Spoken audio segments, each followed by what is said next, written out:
and indeed it is the game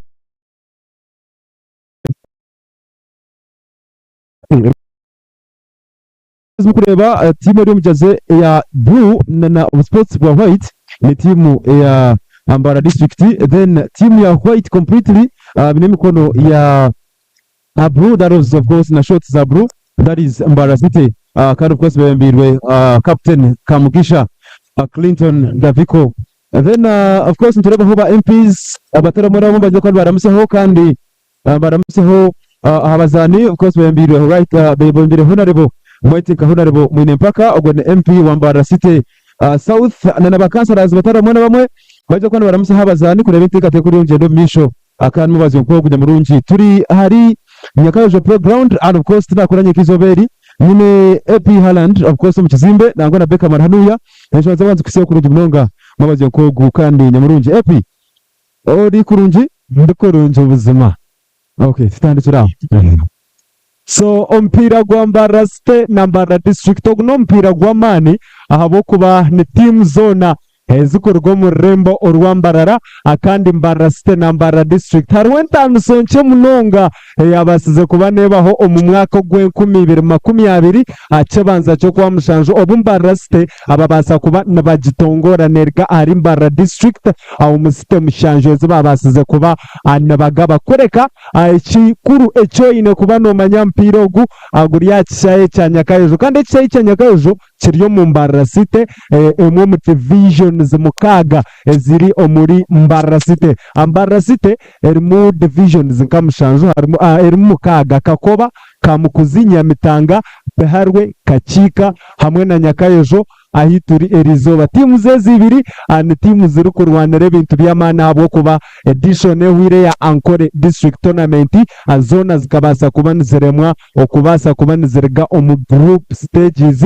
ninga shombe binja ebyo mwako guhire kanda side ya Ambara City ho kikatana abo kuba bakabasa kuba baremwa nangwa no kuzana empire mwe ababasa kuba bosha ambwe nucyayire ko mutindo gutari murungi konka kurikiro kureba hati babasize kuba bongeramo amani mingi and babasa kuija kuba nebegitaje mu kintu cyo babasa kuba barwana tureba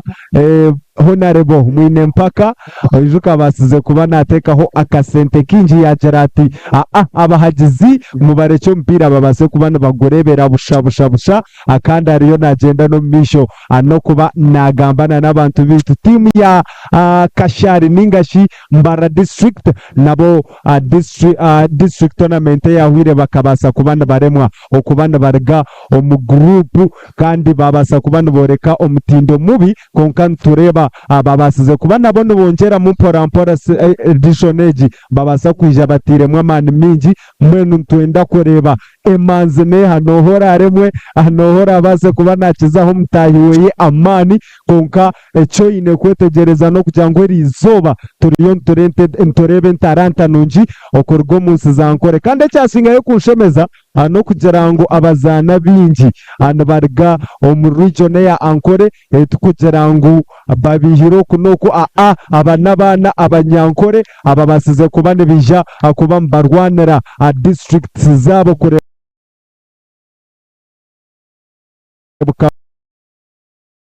district tournament konka team zona nindeba ziri smart zibonire za jwaraje kandi petebekanise kubana bakitwara ekintu misho bitobwe timu ya Ambara City yabaza kubana twijusya ahabya Ambara City football kerahabu yegira abo kubana ndeba bidabazana barunje munonga abamwe bari yarengo rwa Uganda Premier League abandi bari yarengo rwa Regional League nabinje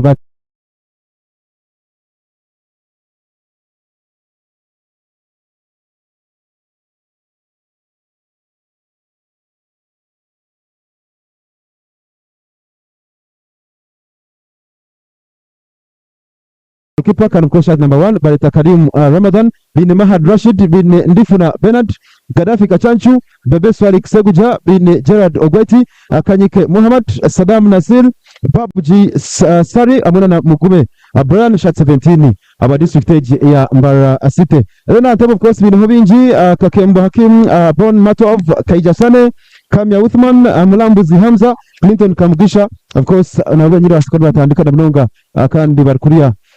timu Jambara City. Then turebaho Mbara district bine Shukuru Hadich, of course na goalkeeper bine Senguzi Tofi, Alinda Ambrose, Daniel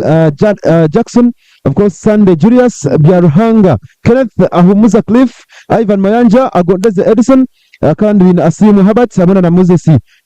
Twesigamukama, that is starting 11 abatimu eji kandi Yambara district. Akatebe bine wa Kampala Davis, Akunda Adam, Musime Evans, Senteza Nazir, Alinda Brighton, Munanura Bosa, and then Ivazibo Ignatius, of course basikora batandikira kuri antebe ya timu eji Yambara district akanumkireka kabiri basikora betegura kwa sikora batandika mpiro gu aituruka mbirebi, of course mabazo nko kunya murunji at very best of tonight. Of course is going to be one of the toughest games if tuta kugira ngo mabazo yo kumuzaka n'isendo misho kandi kuri Mnonga Mbara district. Of course ine history omuchiko pechi na timu ya Mbara City na ine history omuchiko pechi cha Ankole Cup, of course edition kandi njiji akatano, and of course match day 1 bitu kunumzana kwa kishatu match day 1 mazana ne bazo itwa second turebe mzane kwingana ebiri yombi chine owatebere mtahiwe na Mnonga omulizane cyitwa second turebaho kandi basikone tambura, of course tushanye kiguraho erwa makazi na shema 00 twarebaho nyuma bazo kazo basikone shanga yibandomuka gwa 00 tina tebere mukatima kamtahiwa na nizobere nibisigana ko biri minga nizo kone bihindikamu iwe no kirebo to munyana wanje epi ompiro gwe rizoba nugubasa kubogwo mutano ampira endijo yitwizere ntoreba kandi kinshemize Mnonga kujangu batandikise nempira yamani yitwetanka dabe abushenyi shema then kazo yibanda then Mbara City na Mbara district konka kurigiro kunkoreba lineup zizashohora erizoba ebintu nimbasa kutegateka ngo nibasa kuhindukamo izoberi ya Nyakatoba bo kuba bareba timu nke ya Mbara City abazantine anabo mutindo gwahigura Munonga wareba kipa wabo mabu ya Simon aware babazanika Karim Ramadan abahagize ba Mbara City Football Club no mwijuka je Mahad Rashidi abasambinka Gaddafi Kachanchu yabe nazana je hagati agambara City FC na Mnongo msizo neze zuhire. In fact hariho n'abantu abatandikire kwe kubya amazina ago eroshango musigaza ariyo ko mucyaro anayeta Kachanchu eso nkimanyisa ngo nanatera kapira karunji Munonga aware bo muzanika Bebe Swarik nawe akabaro timu ya Mbara City omyaka yenyuma ho Muhammad Kanyike na season eje huire abirari ya Mbara City Football Club ari kubasa kuba nawe nazana je kano mumbazani abakwatirire kurunji timu ya Mbara City season eje huire abazandi nkababuje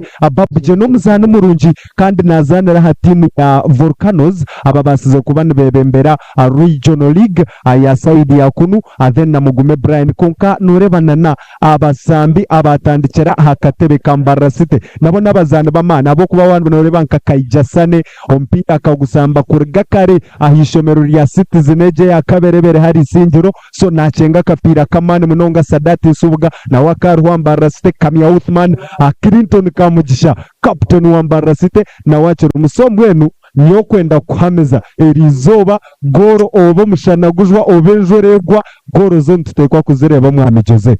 Okay, of course tino musigazika Edison Agondeze, that is one of those strikers wa PPL kapitero hadi club ya Buhimba United Saints yasokana Uganda Cup for the first time, and remember ntichitara echangwire umurundi gwa kabiri mbyafayo, and remember kachangure kwa Vernena na bwakina bachangure bakutera team ya Sports Club Vida mzariro kabarizo kandi goals kwingana ibiri ahari emwe, and of course Agondeze akari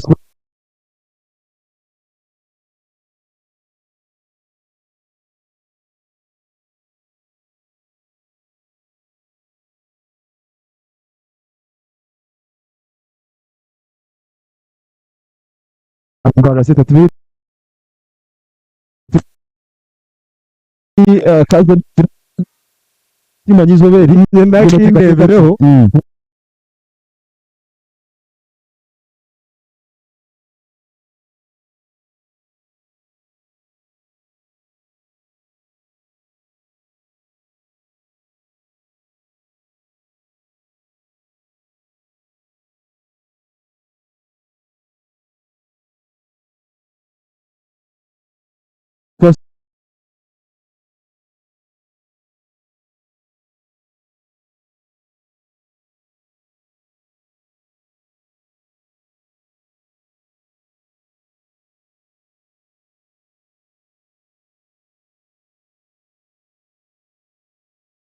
mpira gwasikana gwiho akahoho kandi timu ya Mbarara District basikana gitandika kurungi munonga basubira mpira muringwa wiza basubira goalkeeper kandi wa timu ya Mbarara City nuwa basikana atandika mpira kurungi munonga basubira mpira muringwa wiza basukana kusango ha Clinton Kamugisha akusaba mpira gusa kusango ha sigazisha number 17 aba district eji ya Mbarara City mwetinka kwegamba mwetinka Brian asikana gwa kurungi munonga header from Bernard long pass anaronda msizo kitata kwa bebe kata kana kunga bashanga shana ba 20 bamweta asoza mutika chanchu Gaddafi ya tompera muringwa bitkan goalkeeper mwetinka Simon Mabuya asikana gufuna Simon Mabuya tubijwe ho mutimu ya Igongo kwasikana bakwatira ho muhariya muri kwa gamba twasikana turebaho arkwatira timu ya Igongo muri regions obire muri 2021 then pira asikana gunaga kurungi munonga shot 7 pira basikana kurenga throw in bagutanka kurungi munonga naronda kachanchu tiaguhika shot number 2 abatimweji ya Mbarara District mwetinka Daniel asikana guteka heru throw in Mbarara City sigaza gutanka Mugume Brian azakona atanu kompira Mugume Brian azakona atanu kompira batimweji ya Mbarara City batanga mpira muringwa wiza gwashango msikaza shana watu mwetinka Daniel akwendika gwasikana kurgayo muturikura hansi gwasikana kurenga finale referee najanga haba kusamsitima referee yajanga haba kusamsitima naza kuberi free kick aba team ya district throw in aba district ya Mbarara of course ntongera kwantu wasima bari ya YouTube of course mwongere kwantu likinga commenting already comments is reva name of the coach I was the name of the coaches of course team ya Mbarara District binejaja ijwa ngubwa kabarho umutendeki wa timu ya Nyaruguru United niwe yarese timu ya Nyaruguru United akuriya mu kikopo cha kugamba cha FIFA Big League so niwe coach wa timu umutajaja nuwa niwe coach wa timu ya Mbarara District mupakeza ankore cup Gaddafi kachanchu wa ino mpira Gaddafi kachanchu back pass kwa Shangoha sikazo gatanka Mugume ya Garza Gaddafi asmara mpira muringwa Clinton bagwasika mu heading aho kuchiro mwanya biza kwa Shangoha okwet kwatino mpira district ya Factory City kandi timu ya Mbarara City eri hansi ya coach Swipe na Siraj Musindo wano mujukaho wabire na guterra ahakaro karungi bo bari ya coaching staff ya Mbarara City kandi ba coach barungi munonga abakucenga jakapira ekuriga kuri ya hansi free kick neya team yabatayi bitu aba Mbarara District kandi goalkeeper Haj warabe nagenda omisho no kuba nateka yo mpira Haj yateka yo mpira muringwa baronda hate ya Edson bagumutomeraho kandi aho mu defense Sadat bagumunagisa Edson na kirwana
na Mahad nateka mu cross ba blockinga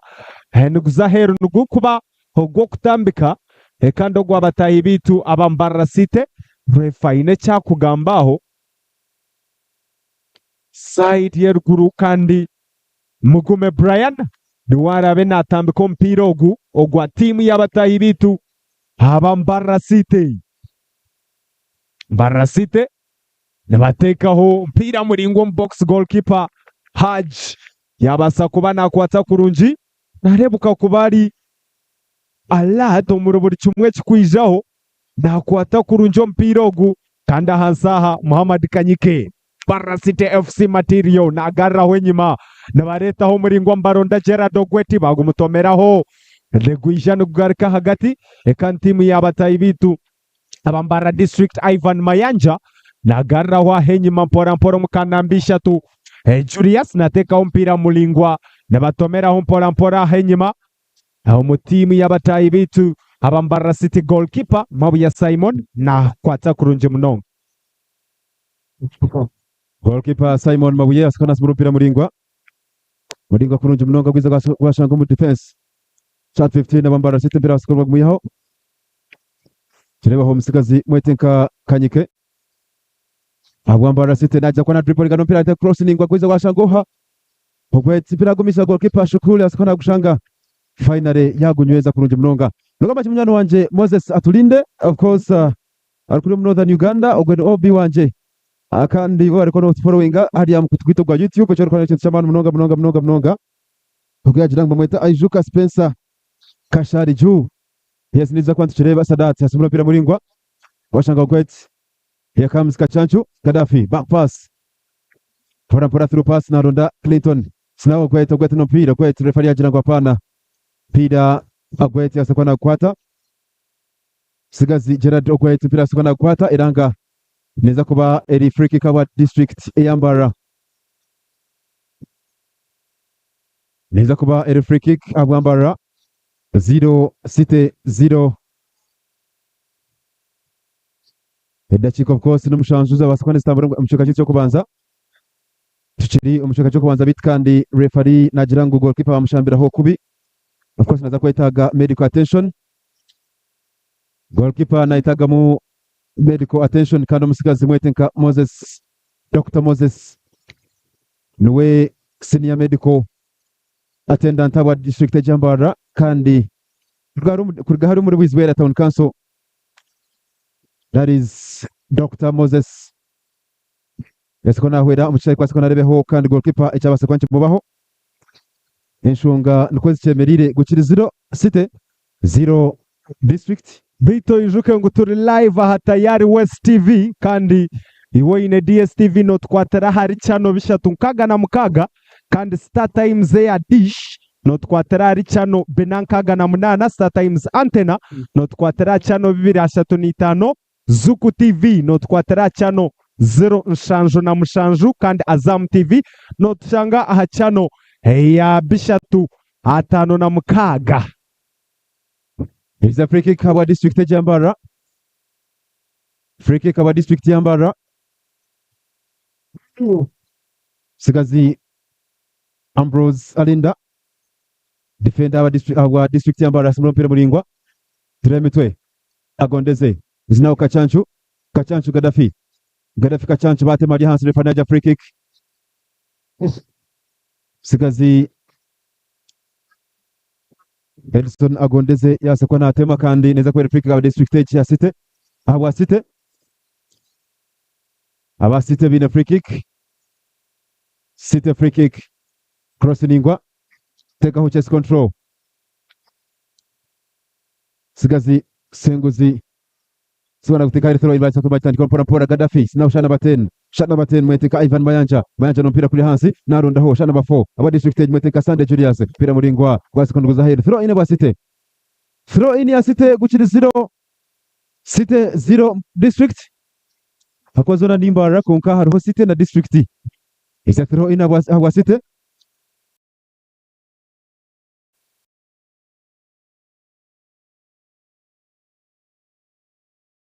basigamu kama Moses aba City aba district yagunaga is now Bernard Nompira Bernard cross ningwa yabasikana gufuna shot 17 mweteka mugume ta pass kuri hansi guza gwashangoha sigaza gutaka Ivan is now Ivan Porampora Ivan Mayanja pera bamutapinga mu gucira heru pira gwagumza gwasikana guza heru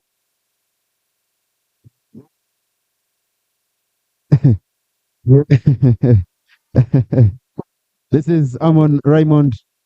Jango na turi barikuri muri Kamukuzi Zakuriya hari X otugambere umpera guza kwa kutambara guta X posterior Mbara City na Mbara District no harasi kona singa tusange amkutugito gwa YouTube Tayari West TV teka mashika Tayari West TV YouTube unaweza kwa nofuna kurungi mnonga live Zakuriya amkutugito gwa Instagram teka mu Tayari West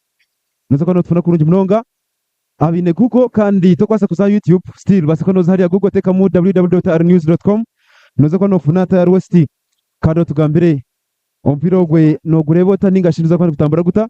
hande tubasiko tukumza no kwereza akandi obuhereza burungi abakutureba ku rwo umushodi na zensi aba side za Kampala mwe barakora mushikora kurungi mnonga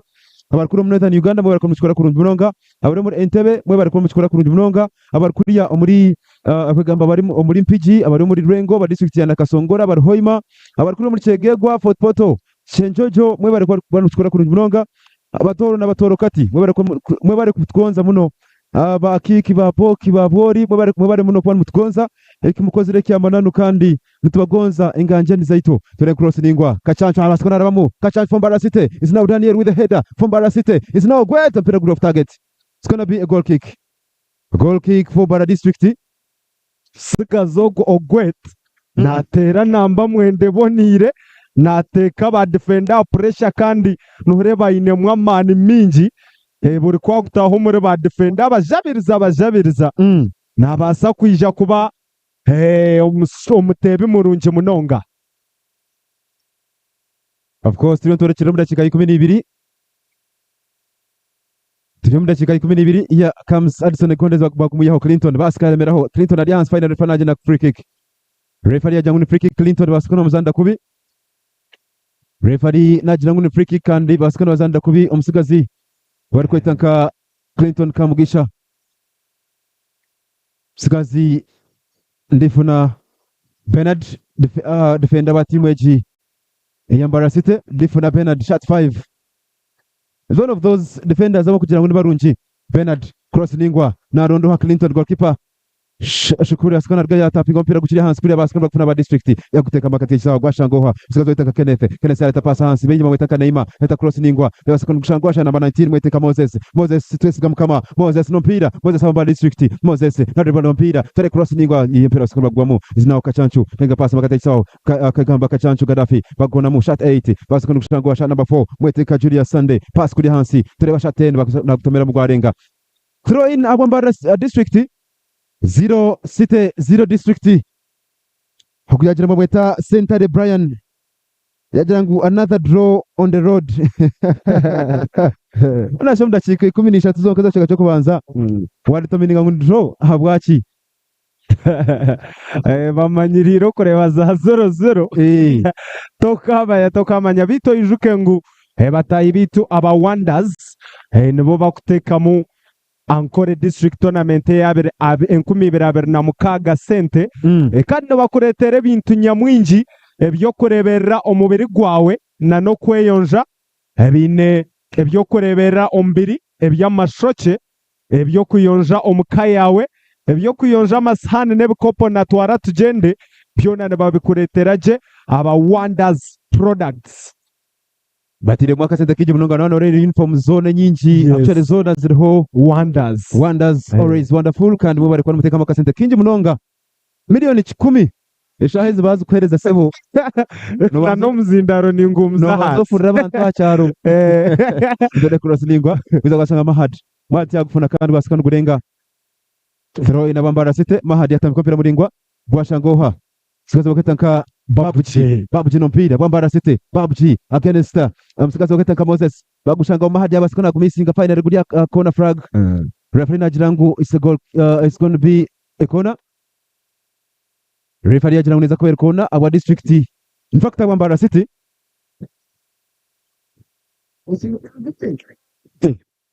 baramyana wanje Davis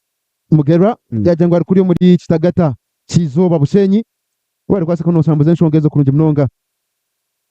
ithrow in batas kono tamka kurunje mnonga box goalkeeper skana punching shot nabatende baskana gwihayo panere Mbarasite yagarukamya gufuna Sadati back pass gwiza kwa Shangoha tukazi shot number 17 mweteka mugume eta cross lingwa gwiza kwa Shangoha Ambrose Alinda yahidi mpira kuchiro mwanya twari ba Kenneth Header now shot number 19 Moses no mpira Moses twesika mukama back pass shot number 10 Ivan pira muringwa na Rondoha Edison Akondeze na rabamu aba district Ambara is now Edison Akondeze shot 14 Edison Akondeze no mpira Edison Akondeze back pass kwa Shangoha Kenneth no mpira kule hansi bakasabura kubuyaho gadafika in fact so Kanyike gatambera muringwa mitwe shot number 80 mwetinka Cliff no mpira kule hansi alita cross ningwa bro box mitwe basikona gumisinga finally pera gwa rabogwa second pija final kurenga throw in Ambara City ubwo musigazi ari kumanywa nkahumza Wycliffe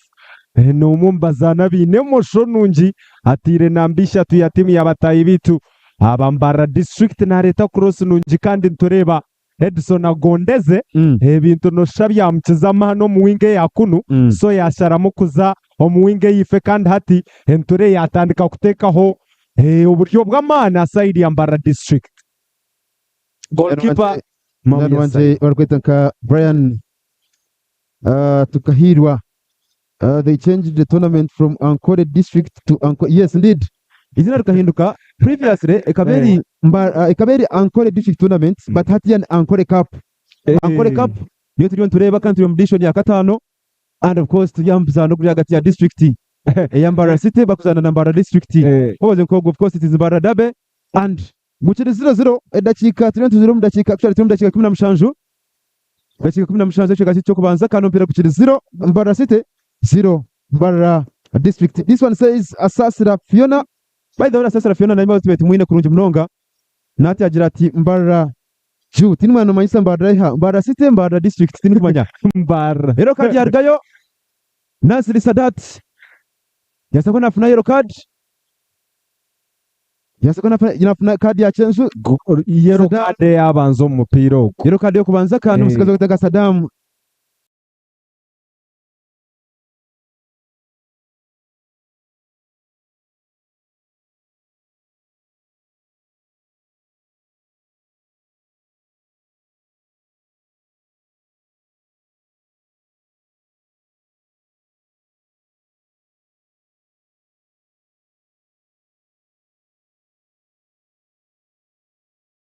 Shukur Haj yabajatu mugendo mission ndete na leta ho muringwa na ronda wingi ya Edson bagwiyaho Gaddafi Kachanchu bamutere nkito tarnunje nakache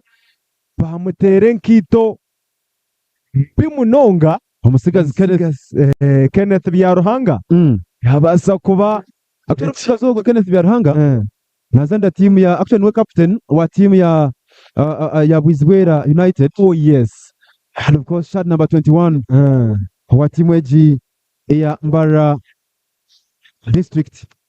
tureba kapira karunjo kurgowa mugume Brian bagutomera kurunje Daniel Jakone yaguyayo kandi Byaruhanga yija yaguna go wa Clinton turiyo box Ogweti na Sharabanto Ogweti Gerard na kujantene namba mwenda murunje munonga hariho ubasiga hansi ref yarebo kuzana kubi ya Geratene ija kuba free kick ya timu y'abatayi bitu aba Ambara City omuzani orukumanywanka mugume Brian bamuzanira kubyahwa hansi prof ya Gerata pana tumurije tutera abantu n'amagufa gakashora kandi tukaguma ntubareba yabasa kuba na Jata pana free kick kandi Saddam Nasri no mwomba jemerireho hasaidi y'abatayi bitwa Ambara City yo mukanya karungi yafu no mutezi murungi tubasa kuba ntureba poro yo kubanza omu Ankole district tournament yo mwako gusa damu ya leta karungi bagutomeramo gwabasa kuba niguza heru kandi ref ya Gerard no go kusumura ogwa timu y'abatayi bitu Ambara district ningashikashari gukugarika outside y'abatayi bitu Ambara City. Of course kuno kusima mweta Nyesiga na Sirio of course yagira ati in fact mweta Nyesiga na Risisio yes lead na Risisio yagira ati mwebara batayari kwasika n'umuterezo ubutosha obutariha thanks for your service kubareka ndo yagira ati hari yarinze rwa Mitoma ncyakare soko tuyorekera kuri hari Ruhinda SS Playground yes Mitoma ni Taisa district ya Buheju of course soko ntwendera of course match day 1 soko tugendera kandi zore ya ncyakare of course Buheju ekikope kibarakitwireho mama nyabo bafuna PUBG yafuna chance mu space yeah pira gwa side netting yitwa ngwa bench ni okay jasane yes umuma midfielders abarungi kuruji kandi attacking midfielders abo team ya Mbarara City akwasire team bakwetaka mutorere ninga shibakata Volcanoes yes yabahangura chikopo cha Western Regional League banyo kwendera Saudi yona batabazi kutera mpira na gumwe na PUBG ntwari Volcanoes mutorere Volcanoes bashambire mpira yabo yona batatira mpira na gumwe is now penalty ndifuna Mbarara City through pass na ronda kira dokwet na gushanga ninga tagushanga final mpira basaka goalkeeper na rigayo yakwata kurunji munonga yakutandika mpora barabiya mpora haline bitugwa gariko wa defender Hemurunji munonga ariko manywanka ndifuna Bernard na ijana arabyaho ompira muringwa ne batomera mukakene barunda ogwet bito mpira babasa kubana bagumana gisaturiya hagati Ivan Mayanja na Garenyuma wa Daniel Jakone ne bapasinga mpora Sande Julius na arabyaho mpira murunjerima ne ba defendinga kurunja Mbarara City ne bihaho ni gwijana garika hife wa Asimwe Habat na arabye ruguru wa Ivan Mayanja na tere kiraka ompira babasa kubana baguya Mbarara City bitu bari ya box yabo Saddam na arabye ruguru owa wing nabatekaho murunjire barunda Ogwet Gerard nasiba kurunji na guteka hagati wa Clinton kamugisha through pass yabasa kubeta kuikahe kuza Babuji Sali naraba mpora Babuji nafuna space na kugarra ife ne barumba pora bariyo wa Clinton kamugisha shot babasa kubana bajihamu kandi babasa kubana betasa kurunji Daniel Jakone narabya wa ifo wa Edson Agondeze ref yarebo kuzana kubi ref ya Gerata a ebyenkito wapi ebitu kwazana hero nogo kutambika nabatandika speed baronda Gadafika Chancho nateka mu cross goalkeeper Shukura Haji abasakuba na kwata kurunje munonga hasaidi abatayi bitu Mbarara City konkana arebuka kuba yagwiha heru neguza kuba ogwokusomero gw'abatayi bitu abakashari yes indeed tureo mpira muringo kurunje munonga jikwangu Mbarara City bine attempts ngana mushanju goal kandi Mbarara district bine attempts 2 kwasaba Mbarara City bine attempts 2 ziri on target konka aba district bine on target moyonka then tuantereba kona zi teams zombi of course watungire kona and as we speak fouls zingana 2 abo Mbarara City kandi Mbarara district bine fouls zingana 5 tira cross ni goalkeeper Simon yasikana kwata kurunje munonga abo Mbarara City tira manyero kade moyonko muzanogu Mbarara district bafuna shot on target ya kabiri kandi attempt yabo ya kashatu attempt ya kashatu bafuna shot on target gukiri 0 kandi yero kade jo neyo muhami Saddam Nasri ajwire shot number 7 ya Mbarara City bitu cross nabasani samani minji babasa kubari batero ndijo musigaze Edson arya hansi Edson Agondeze ogwe urwamukako rwahwira kakwata chikopo cha Stanbic Uganda Cup echo nicho chikopo niyo tournament kusinga yo bukuru ombiafayo bya ompira gwa Uganda kandi bakabasa kubana bakitwara Edson Agondeze aha timu ya Kitara erikuriga kuri yo mu Bunyoro Hoima pass nunjinero nda Ogwet babasa kubana bajigwamo bajango urwo rukwe wapi ahumza Wycliffe na Garre ruguru ne bareta cross nunje munonga yagariko mu defense bagugarra goalkeeper Mabuya Simon yabasa kuba nafunaho kurunje munonga goalkeeper homumbine abarebukire munongo mupira gwa Uganda nahakigere n'umurunji yarabyaho muringwa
kurunjo wa goalkeeper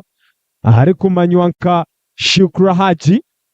na ijana atekaho mpira muringwa mnongo misho naronda hates z'abashija ba Edson nugwijana gurabaho mpora nugusanga Muhammad Kanyike na ijana asharaho umuntu ref najatabaho kuzana sitima kandi no mpira gwa Zaheru no gwo kutambika gwa timu y'abatayi bitu aba Mbarara District bagunaga nka kare ref yarebo kuzana kubi omusigazo gwa kumanywa nka Byaruhanga Kenneth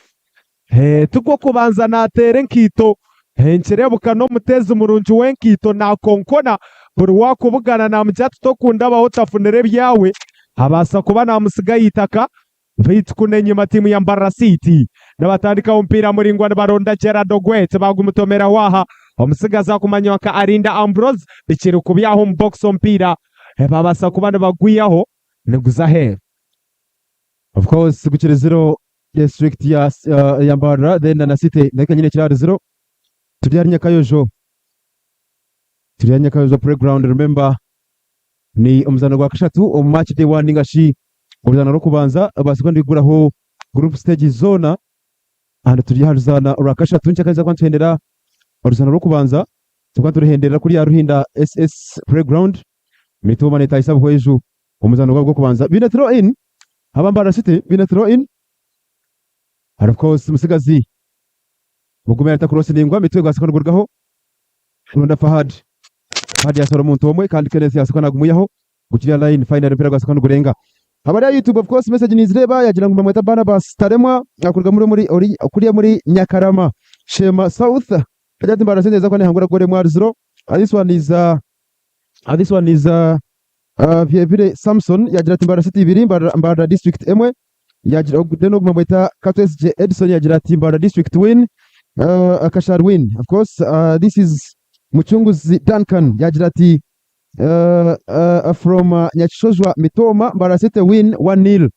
Yes, keep your messages coming through and to Musime Edmond Mbarara District juu wacha wewe ataona wacha wewe ataka wacha wewe kuchiri 0 Mbarara City 0 Mbarara District and enshonga kweziri of course goalkeeper mwetenka Shukuru yasukana simba mpira muringwa kutiro mwanya gadafika chanchu ya heading mpira wasukana bisinga is now David Clinton Daviko through pass na rondoha kwa Daniel yabasukana kumutangaho Daniel na yino mpira tapinga mukiri kuri hansi final wasukana gurenga throw in Mbarara City sigaze mwetenka Mugume azakuba natambika mpira wa Mbarara City Mugume azakuba natambika mpira Mugume Brian shot 17 wa Mbarara City azakuba natambika mpira throw in nago kushuka Mbarara City Mugume yatamika mpira muringwa guza gasakana ushangoha is now Clinton Daviko leta cross Kanyike mpira wasakana gwihao gukira umwanya is now Ivan chest control yakutera hoha sigaza gataka Ivan naza kumpira muringwa Kenneth wasakana guheadingaho bagumuyaho finally ture cross ningwa na rondoha na musigaza bakwetaka Moses nwagwine Moses no mpira Moses rupa yatubia mnonga cross ya eza boy cross neza mushike kumibira nene kumibira netanu kumibira mukaga wa club ya Arsenal tukatwinde bugwe kandi akaba bikora atyo nawe akuyaje mabeta Didas babisiga bisiga say hi to my wife Amutire Priscilla sina shonganyo namura musya Amutire Priscilla hori Didas babisiga yagira turiya tukora musyeho kandi namanyago Shaiza ari atayar West ana tureba this is teacher Celestine yajati Ibanda Ju wari mnyano wanje teacher Celestine here comes Clinton kamugisha Daviko Clinton waino mpira back pass here comes Mukume aita cross ningo boxi no hard ho goalkeeper spana kwata kurunje mnonga goalkeeper Haji murunje munonga yes need ukata kusinga wanyuma bazi wa district ya Kazo beine goalkeeper kurunje mnonga here comes Saddam Garizoha Babuji in fact go hit is now Kamugisha Clinton chest control from Alinda piragas kan gurga muringwa na rondoha. Yeah, of course yasakana mfurasha 21 mwetenka Kenneth Byaruhanga bagumuibaho referee ajanga habokuska babasakana gutandikaho Ivan Mayanja no mpira pass kule hansi shot 8 mwetenka Wycliffe Ahumuza here comes Ahumuza once again aho muza Cliff throw pass yasikana rondoha basikana gutangaho mugume no mpira brand deflection mpira kuria line finally goalkeeper line yasikana kwata kurungi mnonga goalkeeper Mabuya Simon yasikana tandika mpira pora Fahad chest control Fahad no mpira Fahad from Mbarara City Fahad no mpira Fahad 1-2 Fahad no mpira muringwa na ronda Clinton batere mpira gwasikana gumisinga gufuna here comes Daniel yangiga pass pora wiza gwashangwa Cliff ahemuza Kenneth pass kuda hansi na rondoha na ndo musigaza gataka Moses bakumsaza batere gwasikana gufuna is now para district in fact ya Moses no mpira Moses yagure pass yintule bakuri line pora head control from Mugume Kanyike Fahad yasakana shambira kubi umusigazi Ubwo kwetanka Kenneth brother amusigaza kwetanka Julius turebaho medical kwegamba bendaho cyo kwetanka medical attention enkuri zabe nkuri habasha metero gwakashagama nebetwariza kubi munonga kandi team doctor yabasa kuba naija abase kuba nakikwatamu abase kuba narebero gumuzani nka team zona zarebukaje kurunje munonga umuzano gu dakika zitwarebaho abo kuba noreba ngu team yabatayi bitwa bambara City bo bagezaho kurumba munonga kusinga ho team yambara district kana mbara district negera ngo nitwe ntuza kufama shija te kwicereza ngo bagerabemo nico kurebera ompiro gu agukira 0-0 ko kana mbara district nayo kachake kurumbaho mbara City negerete nitwe tuturi imbere tumurafe gatora mu mutyo tuturi mizi nayo yagezaho kuba ne Rwanda sabashija ne bateka wembera tarunuje munonga na munongo mukubaremesa kuteba konka nitwenda turebe tokamanya nyowenchi no kwicereza kwa mane munonga ango mpiro guntubasa kureba mugora abo kuba team zona ziriyo nzutha amasiko minji dakika zitwareba 0 Mbarara City 0 Mbarara district team zombi ndiza kwa ndiko kane mbere y'ikugira nti maybe ninungi konka tukarebereho intandiso ya domuzano gukiri Kadabe of course no kimanya Dabe nebere mu that moment of intensity nerimo moment yona kugira ngo at least bigasikana tuhereza ubuhanguzi bit kandi na district yambara bineho some prayers ni kugira ati maybe bakabasa kwa bizo muzano gwateka hintane so sigazi mwetenka sentence Nazil akijya bench shambwa Wizbera United yes kosa akijya bench alinda Brighton na wakijya bench Nibamwe bashamba kwasa kano yizo bateko hembera enunji abasigaza baramuka akampura Davis Shatwele varia bench nawe no mwari abashamba kwasa kano batekaho a difference but of course all the same tino watebere mukatiba kamutahiwe bataru mushamba wambara rishika kiri hansi haru mushamba wambara rishika kiri hansi ubwo yajya bamwita Brighton yagira ngo Mbara district neza kwa nebikora reka turinde of course ubwo kumwita Kato Godwin yagira ati ndio nimbareba kurika kuri muri Mitoma and this one says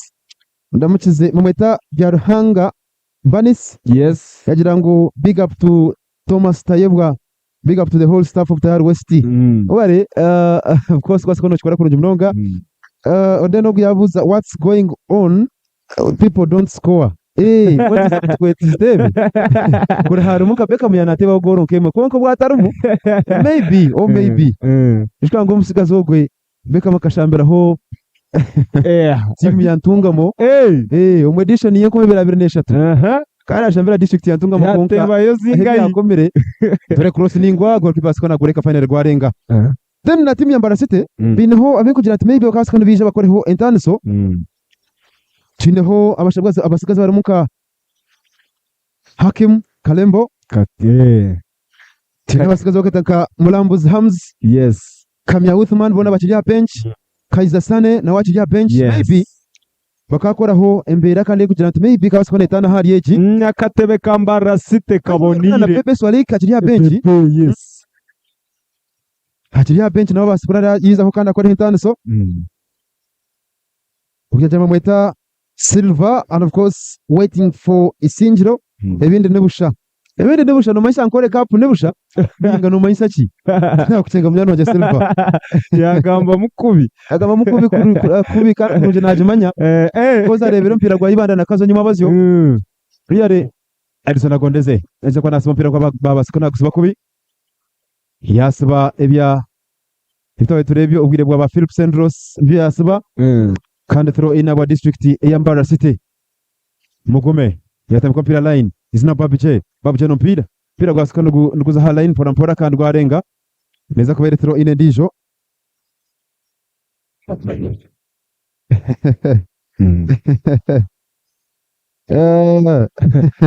Arowari yo nambuza ataba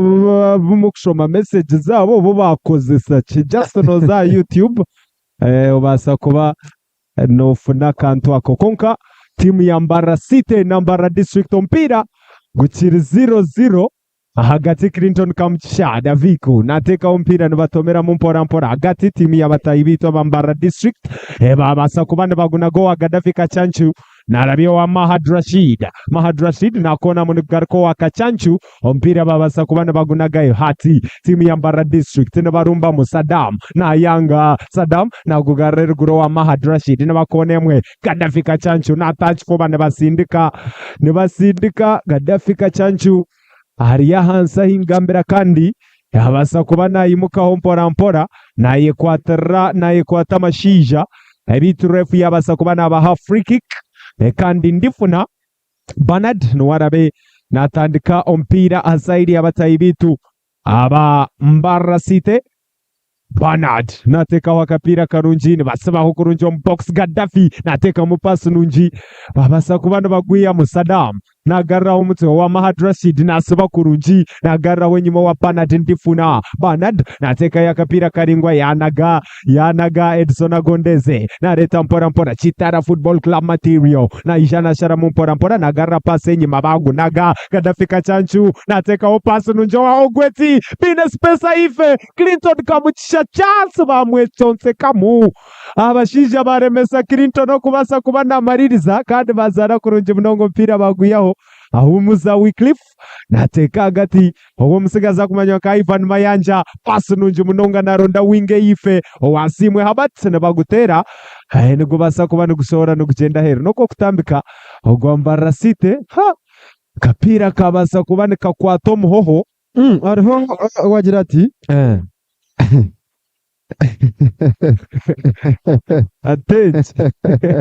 Eje akusesia what a big chance kipa mabuya yayihamwo mpira kipa mabuya yihaho mpira gwaguriyo mpira murunje munonga kona ya Mbarara District kandi omusigaza kumanywa nka Seguzi warabe natandika mpira ogwe Senguzi yatambika mpira muringwa batomera mu Edson goalkeeper mabuya kache chafune mu buzubukonka ref naja tugwagwagira heru tarho kona yona ya Mbarara District mwero mpira noko kusumura ogwa abanywani bitwa ba Mbarara City. Of course amukutugwitugwa X teka comment yawe tugambere Mbarara District na Mbarara City nuharu kushira mutahiwe yes ingashira Instagram tera comment yawe zakwantu tufuna kurunje mnonga za YouTube yetu teka comment yawe za just teka ikijamba tayari West zakwantu tufuna comment yawe kurunje mnonga hatine kandi kubuzabuzi bakona well oguyagira maweta Pasco yagira ati well done tayari West for promoting our local sports yes. Ni okusima of course chorukora n'ikirunje mnonga yagira ati mamweta Mushabe Onan yagira ati tomorrow waiting for you ni Mitoma send my regards to Ijuma FC prayers with Captain Martin Agaba yeso bari mnyano wanje kandi bakwetanka Mushabe Onan nshongejo anyway tureba timu ya Mbarara City balitsa cross kana wasakana blocking here comes msikazi bakwetanka Mugume yakwerezoha izina Bernard ndifuna cross ningwa na gurondoha naronda msikazi bakwetanka nyike finally yabakumire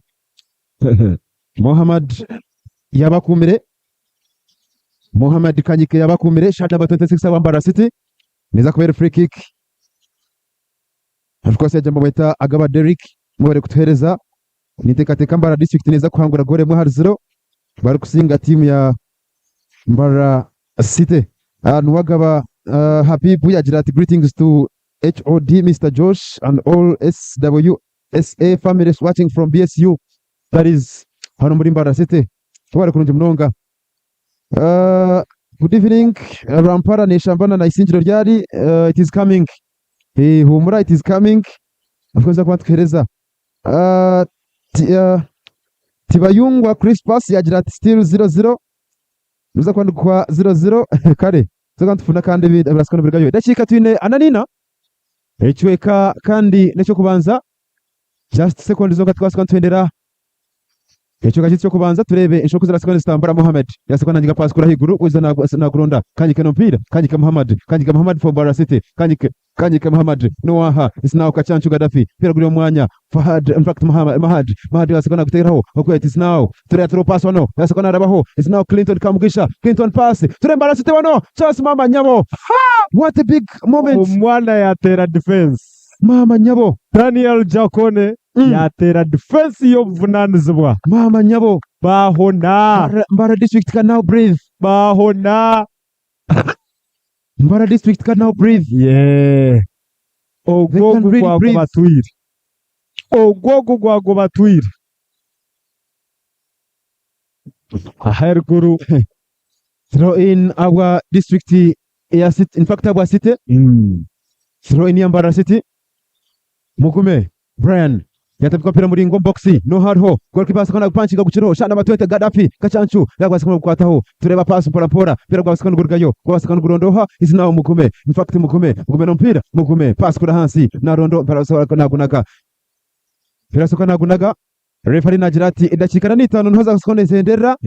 ecyuka cyiti cyo kubanza cya sakana kikomaho kandi reka twasakana tumuraho turebe kirasakana kurataho omishaho Rio Jose Turiambe za Taru West TV bwo bariko kutambura kandi nitwe amkirenka ka half time gwasika rukoda chikana n'itano 0 Mbara City 0 Mbarara District tindi kumanya warebete shongezo okuza wasika zitambura timu zombi za sakana ziteka ukane mbere kugira ngo yaba eri nunji zateka hembere nunji kugira nti maybe enshonga za sakana zitambura obitwa kwa sakana birebekaho timu ya Mbara City yatoreka ngo inamane timu ya Mbara District neka nyina yatoreka inamane Bititol Square at half time tino watebera mukatimba ka mutayo tindi kumanya Beckham wareba mpire dakikana n'itano kandi tindi kumanya iwesho wako wasikano zireba noreba ngo Mbara City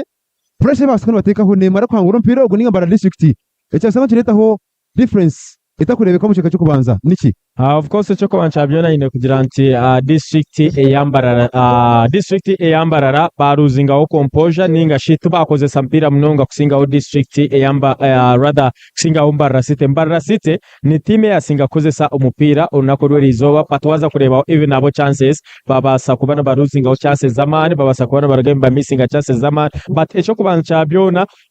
oine kwata typical striker ukamureka Arnambita ukamureka Ambrose Arinda ukagira ngo let's say waba Daviko Clinton kamugisha guma Ambrose Arinda ezo aerial balls of course oine hate yo kubasa kuwininga aerial balls but Mbara City nebenda ku building from the back nebenda kuzana umupira from behind kugira ngo bizene bazana umupira gwakaho ejo kusinga ho district ejimpa eyambara but nsubira kugira ngo eryanya kazoba twine kureba goal as a must to me just ompiro kuna gureba first half ni subira kujangu orabase kuba natunga yo chance ejo kuba champion Mbara District bene Edison agondeze wakora mistake emwe nabasa kurga ya fitere then Mbara City twina basegaza butukisubira kujangu at least mbabasa kuteka performance ya mani twina musigaza mama rekanyike team ya Mbara City even angwena no mupakeza Uganda Startimes za Premier League no mombazani abatayirene bakora kurunje bakutebera goals baza kureba Daviko Clinton kamugisha of course akatwereza goals swingana mwenda abwa team Mbara City mupakeza Uganda Startimes za Premier League atweza goal ya Uganda Cup asise even akana isa asise zupingana ishatu abwa team ejimpa Mbara City kubancha maisa echoto cha team ya Mbara City at least bine mamani baza kurebaho Babu J Sali even abasakore chaman then twineho even game changers abakubasa kurga akate baza kureba umusigazi kayija sane omutindo gwabe aterize team ya Mutoro FC ninga Soka Club Volcanoes okwe team ya Soro insubira kugira ngo even Mbara City ebyatayiri najikora bamuhereza mu omugisha second chance tubasa kurara kwa twareba Mbara City bakwangura umupira ninga still bakadrawinga umupira but today to me echinare bacha yad ompira tuguri entertaining kusinga ho nko guturebera ogwibanda nakazo insubira kugira ngo ture ompira a bit entertaining that was Ibanda versus Kazo izoba norenga team zona zirumunzu buzabuza Mbara District Mbarra City barumbageza okozesa omupira munonga but ninsubira kugira ngo atobasa kurara twareba goal yo kubanza omukikopo ekipa cha Ankole. Wano reba ho first half age Mbarra City ekoreki kugira ngo afune difference wagira ngo bine Kaija na bench and he can still make a difference na mnongo mupira nkogu. Now tunyiga mapesha ki kugira ngo turebe ntani so muzanoko ekyo kubanza byona nyine kwiya namba mwenda striker wabo Gerard Ogwet leta kugira ngo at least ayongere amana cyo because Kaija Sane no muntu orakozese omupira then nkwate Clinton Kamugisha imurekeho inka full striker imukozese inka 9 kugira ngo imanye ngo babuje yandetera omuwingi then even angwana Kaija Sane andetere omuwingi this but enyuma think subira kugira ngo atine kuramo enchuka yamani cyo kubaza defense babonire baza kureba abasegaza ba Karim Ramadan performance de bonire baza kureba umugume bona performance batiro babone but enshobe bakora maybe rough nabasa obutabatera nsa either yazo gaba red card chokwancha bona bazwireja ze number 17 tinkumanya abambara sito kuba chikora waza kula mugume azwireja ze number 17 then Karim Ramadan na wazwireja ze number 17 echo tinkumanya hayi no watch witness injire omupira but ninsubira kugira ngo ezo nizo amapesa ninga amapesha garukinga ndabira gutwa kubasa kunyiga kugira ngo atirise Mbarra City yakuza advantage ya home advantage. Okay niwabuza kubona twegita kezi kandi sakwa tuganira nawe ahashonga za half time turebeho wano reba half time ko yasubone tambura ndakigana n'itando za Zero Steve team zombi nishambazi na respect ya de Mbarra district ya stama munonga nyuma kusinga ho Mbarra City yakoresha advantage yo kugira ngo ariya basta munonga nyuma now ndakigana n'itando wazirebota akurigirira ndakigana n'itando buri team yageza koreka mana gayo oyiro kugira ngo Mbarra City wingiza yiti zakoraje mu kushimira kuba kitambura abatebi ebintu konka habara supply kandi Mbarra district yo yagezaho nayo cyayo konka kugira ngo turiyo muka ninjana cyo cyageremerera mutiya nabo tubakwataga naje munonga kongo kurugerera ombya gukira 50-50 nza kwendeza timu ya singo humugisha atogu n'umugisha kitwasigaza arasingo umugisha nwara arabeho nwara ari mpiro iwe nkiwe ukuware mpiro ogo nojya ngo haru gutwara otatirimo cyo kugira ngo maybe uri Mbarra City n'ingoro Mbarra district akurugirira tournament eje ngo kunji foro wingiro korwo bwire buringwa buri tournament ke kuba netandika abazani buri team netakagizire yinjare takagizire so omuntu arafu n'umugisha aha match eje mazimanire buri team balance ingire buri team ne basa kusinga umupira finally Ankole Cup uko kureba iri ne promoting talents kandi edition eje netana heta tunze tubase ko tureba bwire bwenyuma yonesho ngampango munonga kanye nyonko muntu ngagitandika karendo kuchirwanisa ekintu cyo kuzanisa abacuba kukurga heru konka two kuri abantu 20 aha timu ya Mbarra City na timu ya Buhejonare yankaye kuzanisa abana bayubumuka abantu 20 turiyo tugezeho kuzora ebitone kandi uko kureba aha abana bita batwira mutaho no muntu bazane mpira yembuzi naki konka tokamanya baka omuzana kargafu na timu kurire arebikira tournament eji na afuna umugisha aza kuzanira timu za higo na he inganda konkate ezo mutoki kare wasigaro ryoha abantu banyeta kwasibwe modani nyondo muhagizi wa Mbarra City. Thank you. Of course since kwa tufunaho break kache then twasikwa kugaruka n'cyuka cya kabiri bito mfira gukira 0 district ya City kandi na Mbarra district reka gini nekibara 0 mukire nkaka cyo rukora n'icyo nsamana ushangano tambura nitwe atuneho akahumuro kache then twasikwa turugayo kandi tubasekwa tugaruka n'icyo cya kabiri basakwa no sigara hanuya enshonga turuntu twasaganya mpora nyine Beckham nangona na mwana wanje Happy Haaland enshonga kwa tutambura mukire nkaka.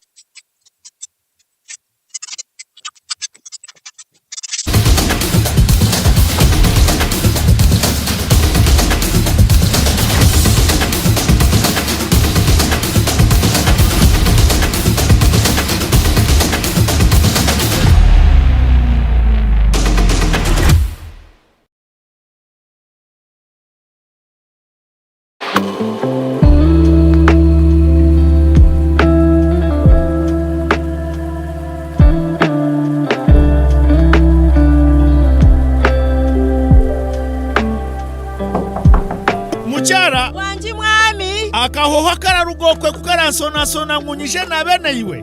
Hati turakozesa sabundi za Wandazi. It is okay, ndebire wanyirira n'abana batakeyagura. Kambanjurire esabundi za Wandazi zirimo ebirungo byo muhendo okuhumuraje no kuhwero kumaraho burwire bwo mubiri okananuka okanyirira. Aba Wandazi beine Wandazi medicated soap nerwaniso bukoko aha mubiri beine Wandazi herbal soap ebyo kweyaguzo rugusyo wacha wewe beine Wandazi baby soap ejineri ndaje mibiri y'abana ejikwata mememe. Aba Wandazi beine Wandazi black soap okuchencho burofko mu mubiri okasigarura bobera. Aba hoteli na guest houses mutwarira abajenyi banyu Wandazi guest soap eina kahoho karungi. Esabuni za Wandazi ziryo mu maduka gono mwihanga omu retail na wholesale zikakakasibwa na UNBS abo byo mutindo. Abariko no mbwinji tere simu noti 383 gura hati. Wonders, always wonderful. In the neighborhood, near stagnant water and mosquito breeding sites, malaria lurks, always waiting to strike. But fear not, for here comes Mr. Vaxa, the ultimate protector against malaria. For years, malaria has been one of the biggest threats to children under 5, making them weak and even putting their lives at risk. But now, the government is introducing a new solution, the malaria vaccine. The malaria vaccine is now in the routine immunization schedule. The malaria vaccine is administered in 4 doses at 6 months, 7 months, 8 months, and 18 months. This vaccine will provide extra protection against severe malaria. And don't forget, routine immunization protects children from many deadly diseases. Every vaccine matters. Visit the nearest health facility for routine immunization services today. Mr. Vaxa, the malaria vaccine is free, safe, and ready to protect our children. Will you join the fight and complete all 4 doses? For more information, call the Ministry of Health on 0800 100 066. This message is brought to you by the Ministry of Health. Hati mchara Wanje mwami numanya abana nubagaruka y'ishomero kandi ibintu bikiri kubi. Abo bashota kutwara icweka cha fiza y'ishomero rya Junior rireza motoka tukazishashura bwanyuma. Mwami wanje abo acita kushashura ntukozesa momo naho tukutungira umugisha gwo kwangura school fees zo mwaka gwona nebindi konka nabona basakusha baroni ya fizi obwe n'amashomero agacejumbire muri ge baso kwangura school van namazuma singura school fees yo mwaka gwona nebindi binji tunga binji ahabwa momo na van y'ishomero abo kwejumbiramo no basa no kushabaroni eya school fees echawe nyiga star emwe mukagitano star munana noti hash ninga koresa momo app.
netambura bitu eshonga wazireba first half kuza kuzambura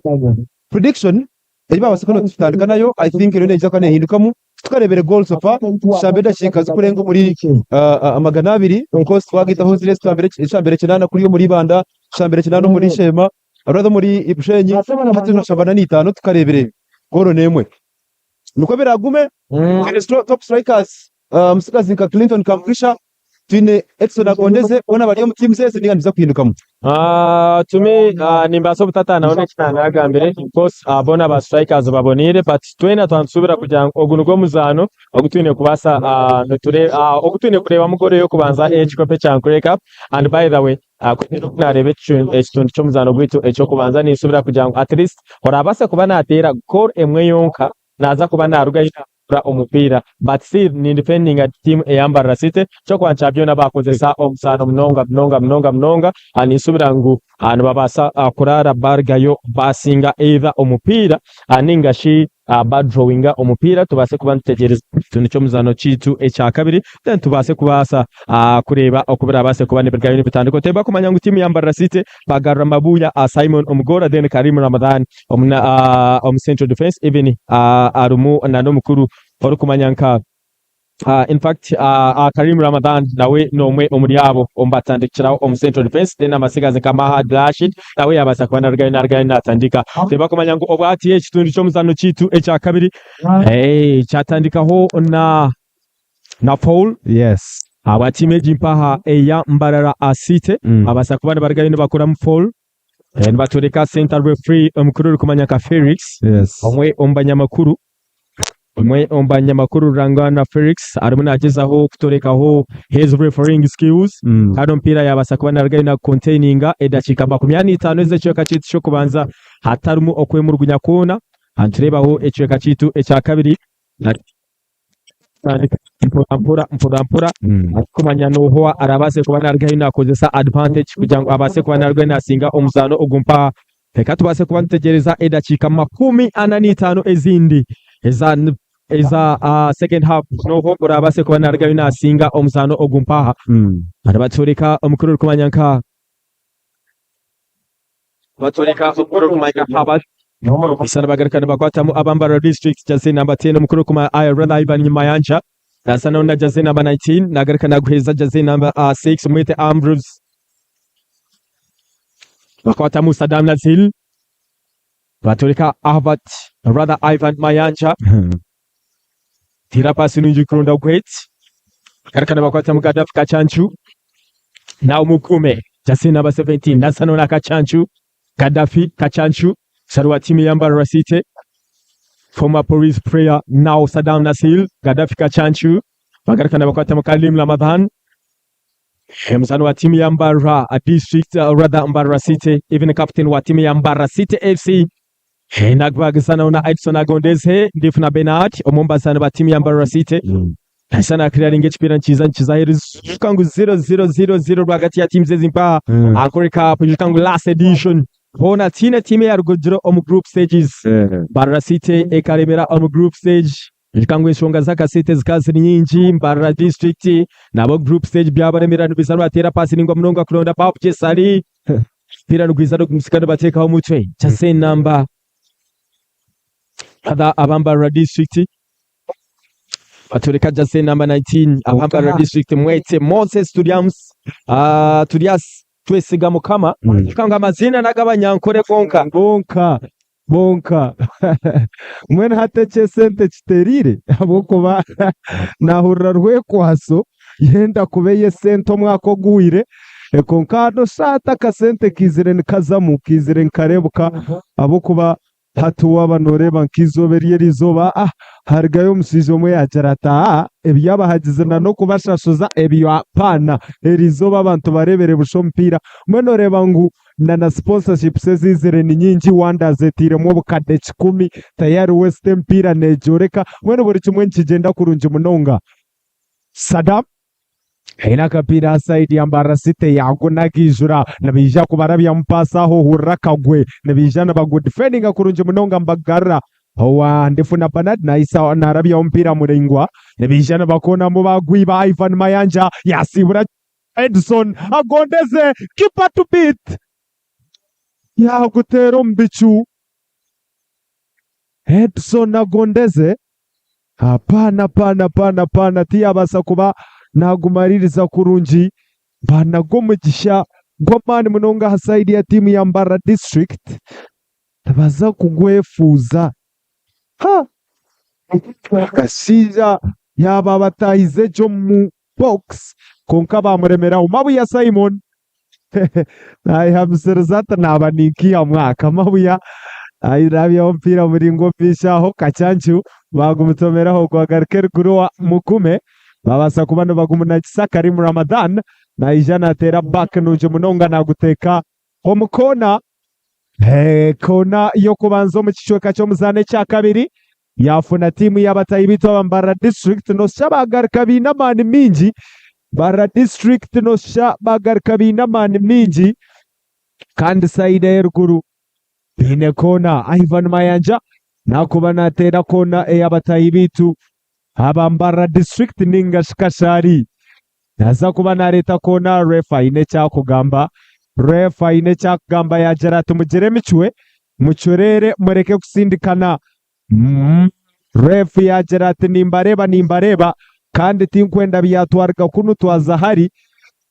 Moses nareta kona nunjo mutwaha wabasa kuba nugubarabamu konkatebe kahwire ahumuza Wycliffe na ijana afuno mpira Said Zahansia bamuteka wakahunga yaberekamu kandi babagarra mu cross bya ruhanga ref na gerato mpira mwaguya her noko kutambika ogwa Mbara District. Yes, kona emwe ahari emwe Mbara City Mbara District jikangubonda babase kubana baragenda babona kona emwe ahari emwe akandi bona atwakarebero babase kubana baragenda ateba omugati bakamugezi wo Beckham da Sports Master AP Haaland edakika 9 tujya kubasa kubantu kwisyaho making ashobora kugira ngo watfollowinga social media platforms zetu basa kuba not followinga X ninga shamu kutugwitu ogwa Twitter telecomment noha urabase kuba narugana singa ondisho mbatwereka Mahad nowe aino kapira jaze number 3 Mahad muzano wa timu ya Bunyaruguru United akazana timu ya Karuka Runji Chesena bagarikana babona Clinton Kamugisha Nasano na Edison Agondese nibaragana bamuteka Clinton Kamugisha bajya kwa ro free kick emibiri ya Uganda Premier League yayo kwaho bahare Clinton ari hasi chacha man no mangwe bitu byatabuka wetama buya goalkeeper natandika ho ka free kick Asana runda Muhammad Kanyike jaze number 26 jaze number 13 aguteka mu mutwe asa kwa no mweta Utif Senguzi akarakana batandika speed now Muhammad Kanyike atira pasi nunji mnonga narigana runda Pabu Gisari nakarikana Kanyike Fupia nugisa heri bachangu ni goal kick pasi yerununji Mbara District pasi yerununji konkaya yanga bwanga bitu eno basa kutukora tera yujuka tuli live hatayari West TV kando yujuke ngwejo ni chano bishatu nkaga na mkaga DSTV Star Times Dish ni chano bina nkaga na mnana Star Times Antenna ni chano bibera shatu ni tano Zuku ni chano 0 na musanju Azam ni chano bichatu atano na mkaga tulina live free to air decoders kandi oyijuke nguna Afro mobile app turiho kurunji kandi wa smartphone no basakuza of course YouTube bot following ino mzanari ya hansi ahasaidi y'abatayi bitu Mbara City kandi ref ikaho kubana hareba jeshongezi omuzani ari kumanywanka Mugume Brian babasa kubana bamutwariza kubi Brian Mugume babasa kuba ne bamuzanisera mukubi kandi ompira nikukuba gwo kusumira ogwa timu ya Mbara City kandi goalkeeper Mabu ya Simon yashire ukurunji kuba nateka yo mpira ogwa Mabu ya Simon akaba ari home team ya UPDF mu Uganda Premier League narabya mpira muringwa munongo mpox ya Mbara City kirikubi ne batomeraga na ref na gerata omushija mwamuteka mwakahunga karengeserezo mpira ne kuba free kick ya timu y'abatayi bitwa Mbara District Captain Muramba bamuteka ho mbere kwa man kandi goalkeeper Shukuru Haji enwarabe natandiko mpira ogu asaidi y'abatayi bitwa Mbara District Shukuru Haji narabya mpira muringwa munongo misho aho ne batomera mu porampora Karim Ramadan nagwiyaho eri ife owa Edson Agondeze na shieldinga kurunje munongo mpira no kutambika kwa timu y'abatayi bitwa Mbara District Edson Agondeze yabasa kubana abafunira mu throw in kandi Senguzitifu nwarabe natariko mpira gwa side y'abatayi bitu Mbara District Senguzi yafuna space nunji munonga yayihakanya nateka mpira muringo mpox ne batomeraga nawo mpira nguza hero goal kick ya Mbara City goal kick ya Mbara City 0-0 Mbara City 0 Mbara District 0 Ankore District Tournament goals chubuzire munywani wanje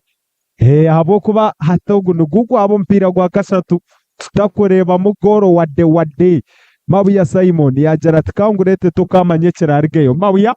Simon natandika omupira muringo wa saidi abatayi bitu abambara City nibatomera mu Clinton Kamugisha narabya omupira nibadefendinga kurungi munonga omusigaza kumanywa nka Daniel Jakoni yaguyaho yanaronda wing ya Moses Twesiga mukama gwaza hero noko kutambika bitu twine empinda hinduka heri kwija mwa saidi ya Mbarara City Sadat Nsubuga naza kuba nataha mwaho kandi Saddam babasa kubana bamwiyamu Saddam Nasri shot number 7 ha saidi ya Mbarara City niyo substitution oba empinda hinduka yo kubanza omuzano ogu kandi nano muzani akumanywa nka Babu Jesari nawe bamwiyayo babasa kuba nebareta Sadat Nsubuga na Bebe Swarik nawe yatahamu na wakaruha timu ya Mbarara City aho hakukonko na kurunjo mpira ogwe so babasa kuba mbakora mu substitution tokamanya ne babasa kufuna yo goal katurebekera rwo muri yejindumba Said Zaifa ho mshija barabaro baraza Muhammad Kanyike aba mjangu we wacha we bamuteka hansi Muhammad Kanyike is down. Okay, 0-0 teba kumanya ngo bwati ya 50-50 rwagati ya district ejimpaha eyambarara otire munangwe na Mbarara City hantireba mu jikangu Mbarara City barimu bakoramu enchuka biyayo omukuru kumanka Nazil ninga Saddam Nasa abanjira umanya ka Saddam Nasa yabasa kwana rwa na shora bas side eyambarara City otire unangwa jikangu atwareba mu empinda yinduka yansubuka Sadat muzano wa timeje eyambarara City FC mchikope cha Uganda Startimes Premier League even bakuleta munda Bebe Swarich akazana timu ya Rugarama even yazana na timu ya Mbarara City FC sanizo mpao timu akabasa kwa narugana zanira mbatore kawa Mahat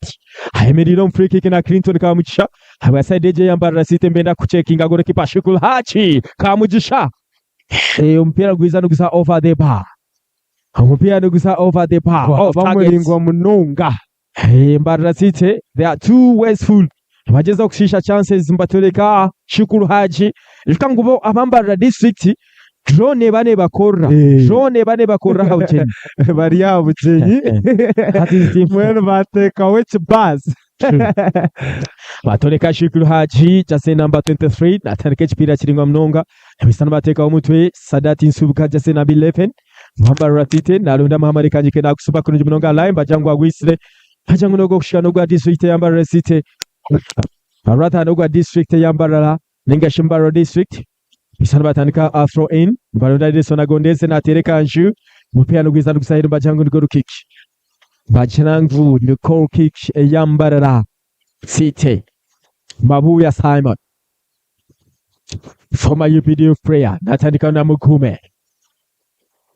omukana mbibira bwa timu ya Mbarara City na Karim Ramadan na isenda rapura kirinje munongo mpira n'abarunda Subuga Sadat nateka ichibero Subuga Sadat batera pasi n'unje munonga abambara district jase number 21 yakwata mukache jase number 11 na checking amabuyo mpira n'ugwiza dukushora dukusahera mujase number 11 mwete omukuru kumanyaka Asimwe Habat Asimwe jase number 11 batoreka Watoreka Ifar Mayanja jase number 10 experience players aba timeje mpaha eyambarara district then Daniel Jakone now one of the experience players home central face Mugito Ambrose Alinda former Wakiso Giants player mzano wa timu eyambarara City Ensarwa ya Katete batoreka Mahadi na Isana Remero mzano wa Bunyaruguru United bajangu ba musana na Mukubi Mahadi ni ba musana na Mukubi mzano wa timu ya Bunyaruguru FC brother Bunyaruguru United bisana bagarukana bakwatamu Kanyike Muhammad tera pasi n'unje munonga Kanyike Isana rondoha na ronda jase number 9 bisaba clearinga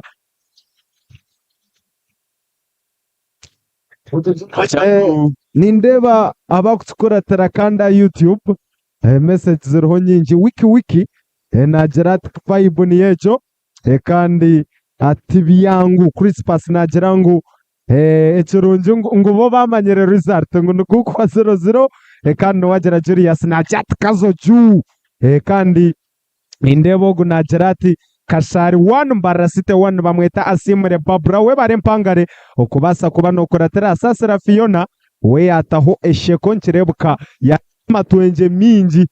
Okay, now Muhammad Kanyike na izana atera through pass nibisana bagarikana bajukwa muri kwe abambara site Sadat nsubugana bagarikana bamwiya umpira nibiza matorika Ivan Amayanja na crossinga kurunji mnogo mupira na izana unda Edison agondeze na kusiba kurunji katuize turebe Edison agondeze jaze number 14 na kusiba takuseba kurunji mnogo crossinga mupira teka ho mutwe ibisana bagarikana ba missing a chance abambara district jaze number 19 mwete twesiga Moses nagarikana so mpira Mayanja Ivan crossinga kurunji mnogo enko nibasaba kurunji mnogo mupira nubaferwa chance baferwa chance Ni chance abamba district nibisa nubaferwa chance umugisha bagunaga ahwaho iza nubaferwa chance mpira ya fesinga mabuya Simon mweto mukorero kumaka Moses twesiga mukama mpira ya jata ati naguteko munda nimpemuka tubasa kurara wankwata twine kugwa 0-0 bamutera cyamoko yate kandi bagarekana bazana ba crossing umupira mabuya Simon akwata crunch bagarekana batarika mpora na Mahat crossing crunch mnogo mupira na izana rondoha Kachanchu Gaddafi former UPD player crossing crunch mnogo mupira nibisana baronda Jakone Radha Kanyike Muhammad mpira na ba crossing mwete mukorero kumaka Daniel Jakone mpira na izana gutera crunch mnogo Her Daniel Jakone Ashukangu aba district eyambara abageza ku defending Mbarara City goalkeeper na isana kwa takurunji mnonga Shukru Hachi mutera Haji Shukru bamusana mkubi nkokora bamutera mwenkokora ari hansi kandi ref yabasa kuba naija yerebere cyabasa kuba nikibaho konka umpira gukiri 0-0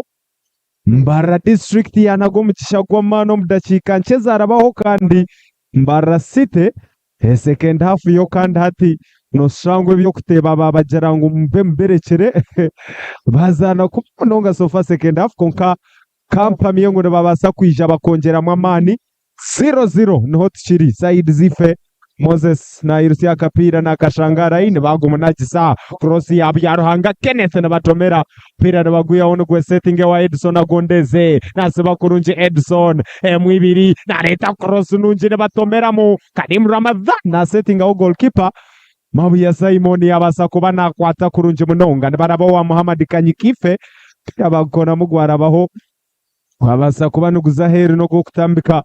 ogwa batayi bitu abambara City side ife batandika mangu Gaddafi Kachanchu na Arabia mpaso nuje munonga ne badefendinga kurunji abatimu ya Mbarara district Edison agondeze ya yahuzo mutoguru wa misho Bebe Swariki ya touch fube chiri nko mufarasi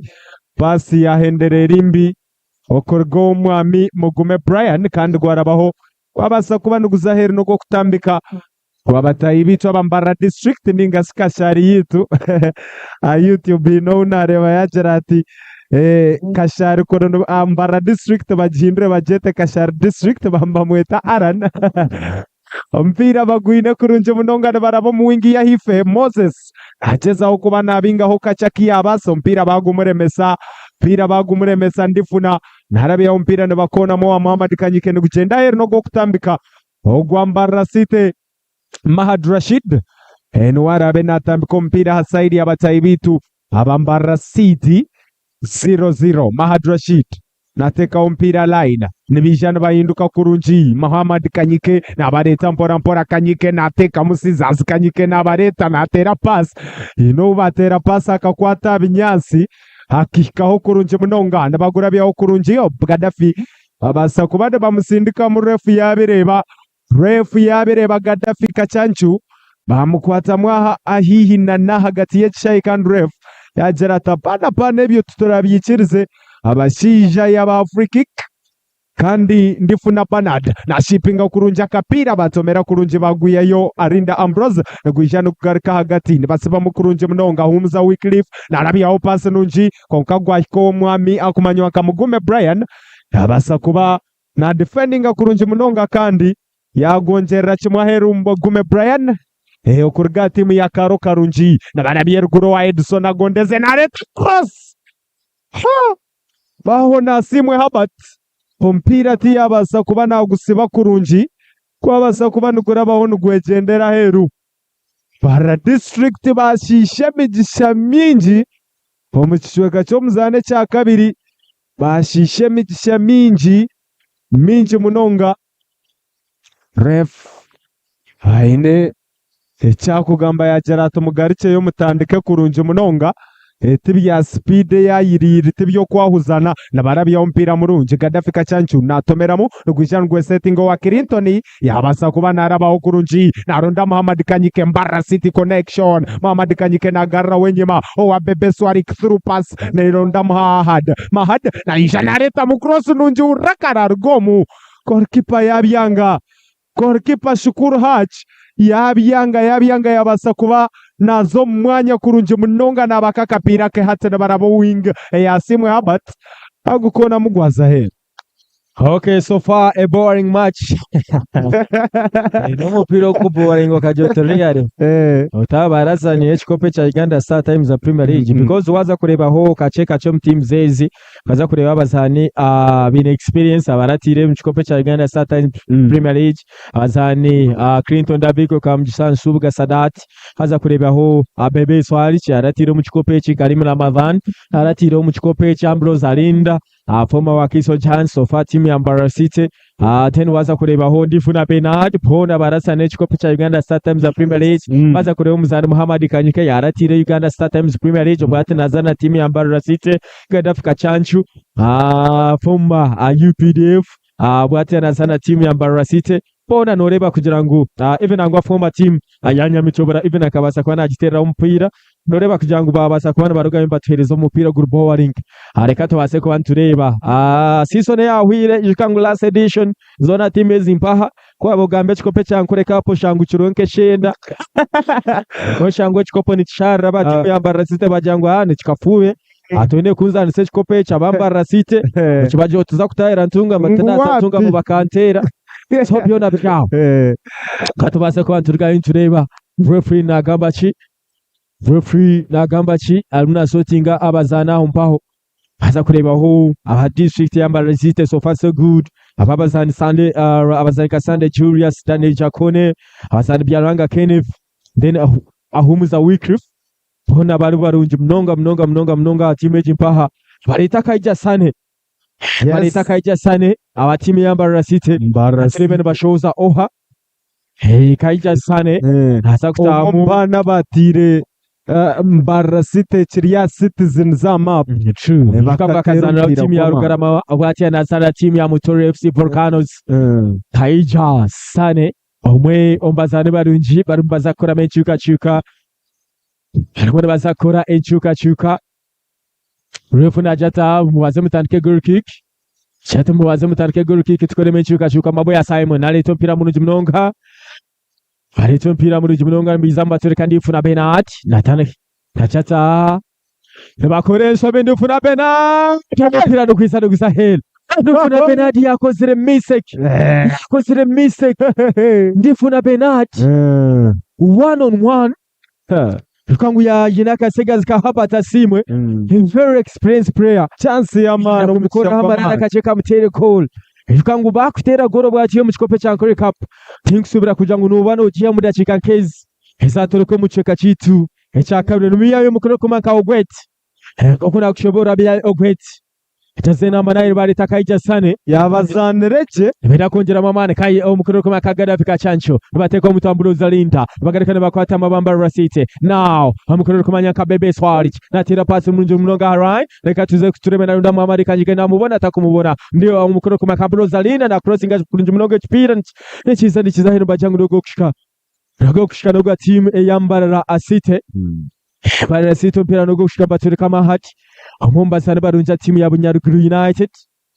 Shikangu Bunyaruguru United nabo babe barakache kurufainga kuzomu mpakeza Uganda Star Times za Premier League batu baremeduwe kwache baturika Bebe Swali na tira pasi nunji munonga batada viko Clinton kamujisha na kwata mukache tira pasi nunji munonga bizana bajiba bagarikana bakwata mujase na 19 mweto mukuru kuma Moses na bagarikana kwata Subga Sadat numa muteka mukono Subga Sadat na rabo kurunji munonga Subga Sadat na zana crossing umupira Subga Clinton kamujisha na bamuteka na bachangu Harhochi is it a penalty or a free kick? It is a free kick. Clinton Daviko kamujisha bamutegana bajangu haro free kick bajangu haro free kick haron Subga Sadat yakula some magic bisana bahise yellow card kache bahise yellow card haba tasimwe bamutera yellow card jase number 11 Herbert Asimwe bamutera yellow card so far yellow card zibiro mu cyayi Herbert Asimwe shikangu bamutera yellow card ni yellow card ya kabiri habo mpira gumpaha shikangu na Saddam Nasa bamutira yellow card yes yabasa kubana rwa nategura Daviko Clinton kamugisha omwe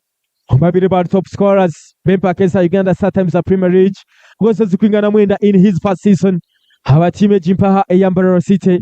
Daviko Clinton kamugisha yikangu last season but one still he was among the stars hawa time jimpaha ya Karuka Runji yikangu nomwe omba kuriyo muchanga Eyambara City kasano timu ya Nyamutebura Nyamutebura FC kasano timu ya Karuka Runji tire munangwa na team Jimpa Eyambara City goal emwe habwe mpaka eza Uganda Cup ninga Stanbic Uganda Cup goza zikwingana mwenda eza Uganda sometimes a Premier League nizo goza zikwingana 10 batoreka nsubuga Sadat hamwe na Mahad bona ne barunja free kicks abo mpa utiro bebe swarichi emerero kunje munongo batoreka Edson agondeza atire AKG batoreka mukuru kumaka Herbert Asimwe atire AKG bona bari ambajangwa nohoro kutwara batoreka nsubuga Sadat no murunja left nani na Mahad murunja left nani njendeza Mahad zanu wabo Nyaruguru United batoreka even akanyike Muhammad na wemere kunje munonga jase na 19 bamutekansi Moses atwesiga kama yana isindika na Daviko Clinton kamucisha achangu Daviko Clinton kamucisha mtamuru kokora achangu basho mutaho muchai yikangu Barra City bo bino free kick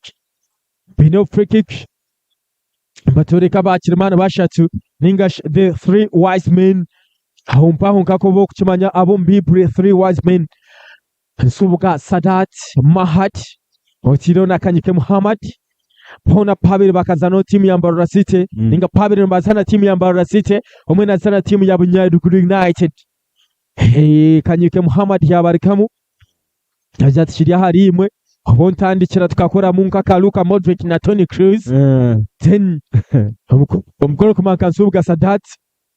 tabasa kubana rgoye na Maria ninga Mahad ninga shikiriya harimo mubare ciji oraguruko mutera w'umupira katwiza turebe ninshubira kujyanga Sadat nsubuga ninga Mahad inanatere free kick ejupaha Madina setting nsubuga Sadat topatepa subuga Sadat too wasteful pana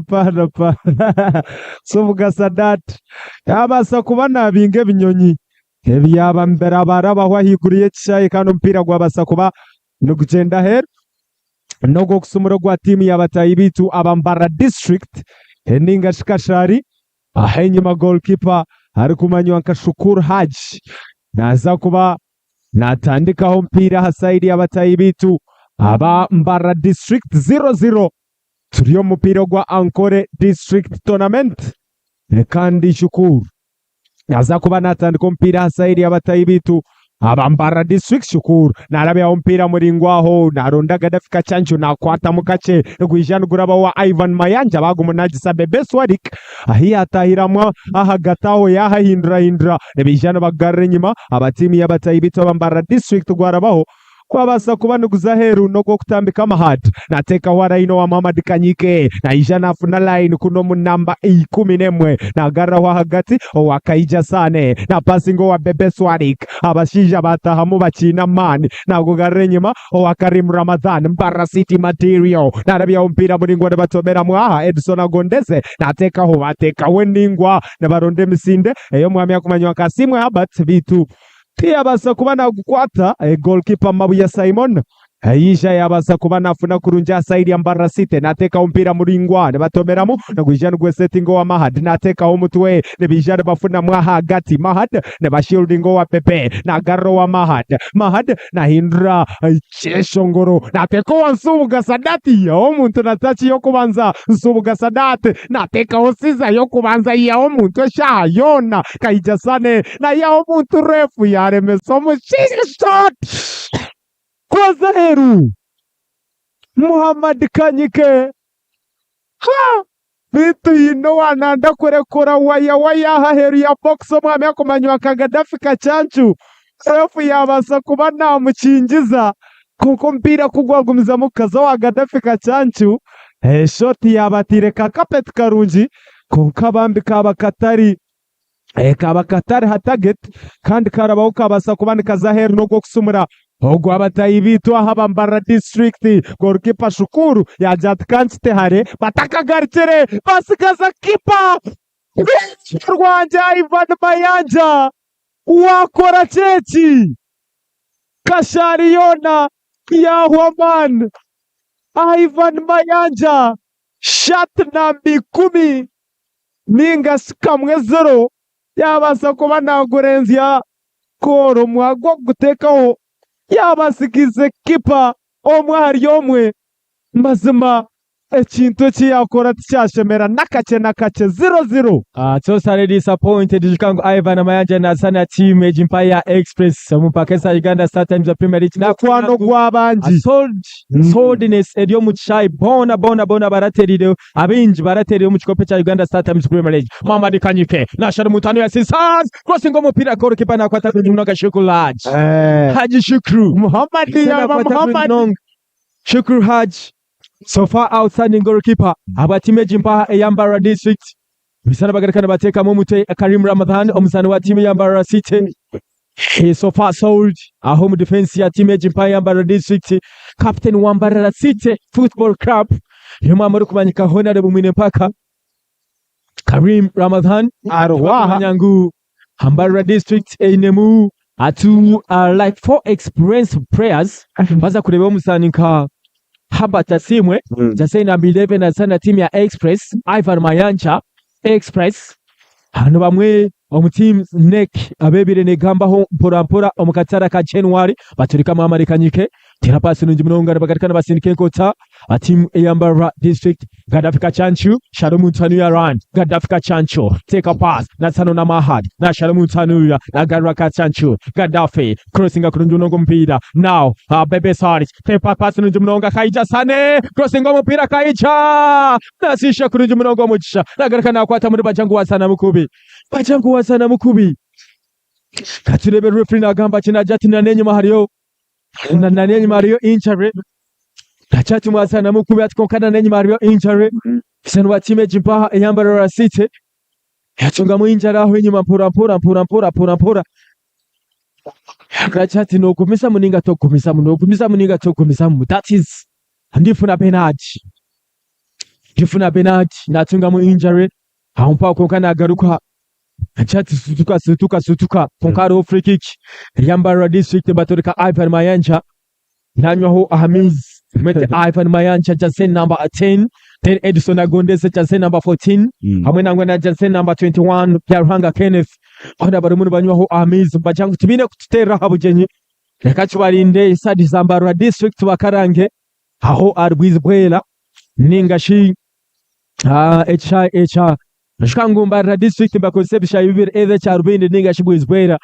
either echabara base kubana bagani bachusinga bachangure katkore drum izotu bakarange batorekaho jase number 17 habwa side Empire Mbarara City mwete mugume karuka runji FC player harumuna hiriza instructions harumuna jat tumakinge harumuna baza kutandika free kick mwete Shukru Haji jase number 23 atandika chipira chininga mnoga nibisana bateka humutwe now Edison Agondese Tateko wa goalkeeper Mabuya Simon former UPDF player Mabuya Simon siliko mpira nsubuka Sadat nasaba kurunji munonga nsubuka pira bajangu no kushika Ryan bajangu omupira no kushika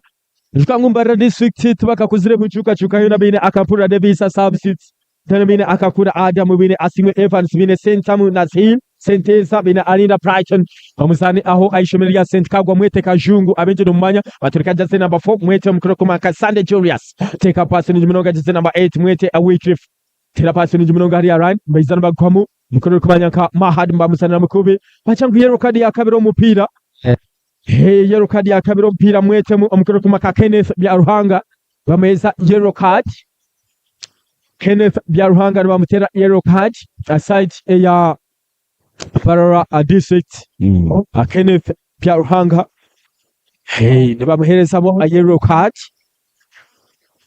Kenneth Byaruhanga cyatungaho yellow card ya kabiri aside ya Mbarara District 10 yellow card emwe aside ya Mbarara City baturika Mabuya Simon niwe ayemereye mu free kick John Paulo bateka umutwe abakuru kumanyanka Subga Sadat crossing kuri umurongo mpira Subga Sadat Davika Clinton Kamugisha bagarakana basisha now Bebe Swart ibizana bagarakana bashoza Jasena ba 8 Wycliffe teka umutwe ndifu na Bernard bagarakana bateka ukache mpora bagarakana bakata mpora Jasena number 2 mwete Daniel Jakone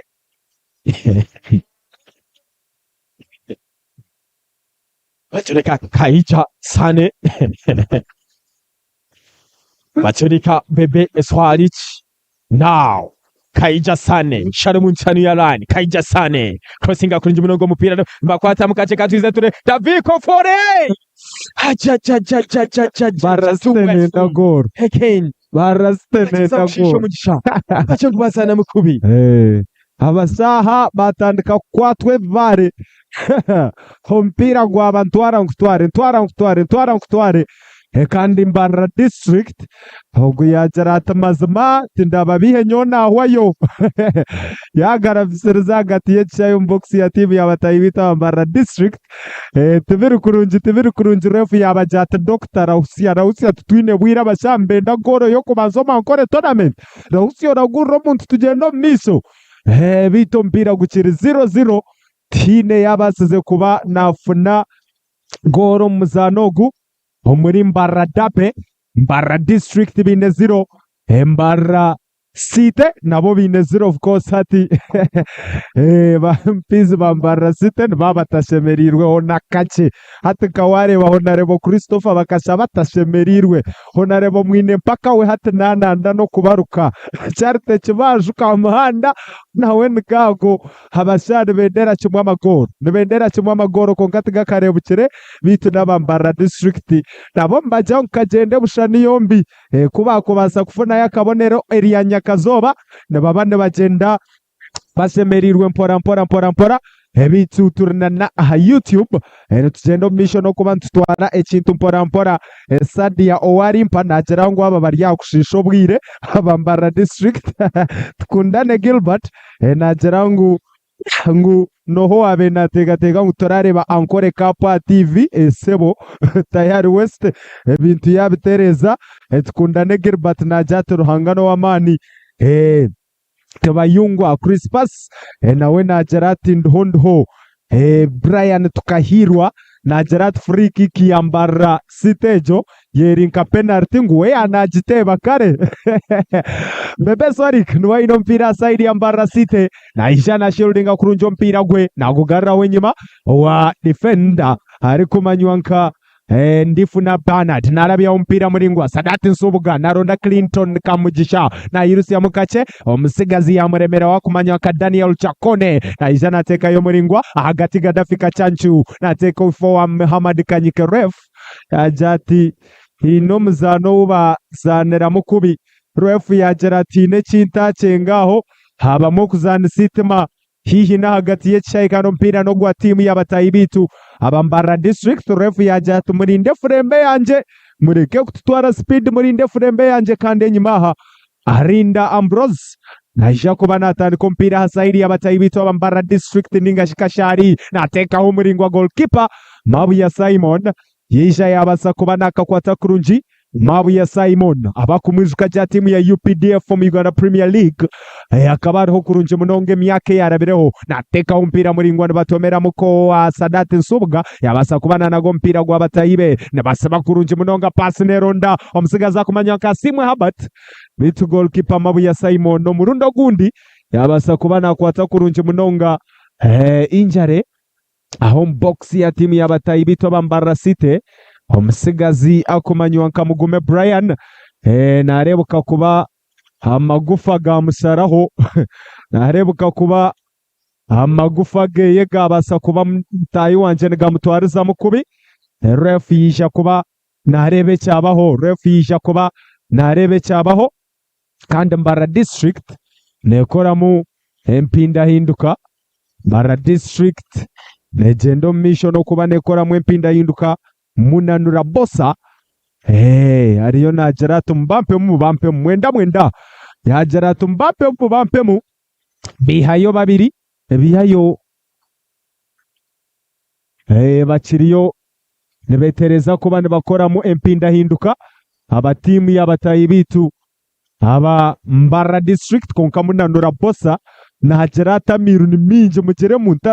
mu ntasi munyowe mbabakore jogore buzere nebureta hatugoro ni ijana yo munanura bossa arwaha na etereza refu ya Gerati yes atumukore mwe pindahinduka ejo refu yabahorusa atumukore mu empindahinduka munanura bossa abase kuba nawe nayegita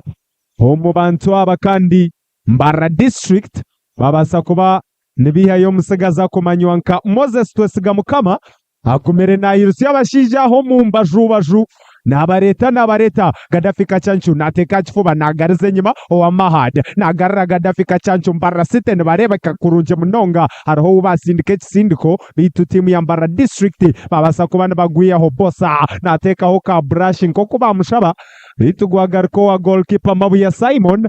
yabasa kuba nasiba kurunja kapira ke nakwata kurunja munonga taine bunkenke bwono bumurho Mabuya nateka umpira muringwa munonga naronda Clinton kamugishatu gwa muhikabatomeramu nigwishano kugariko umwame akumanya wakamugumya Brian Bugume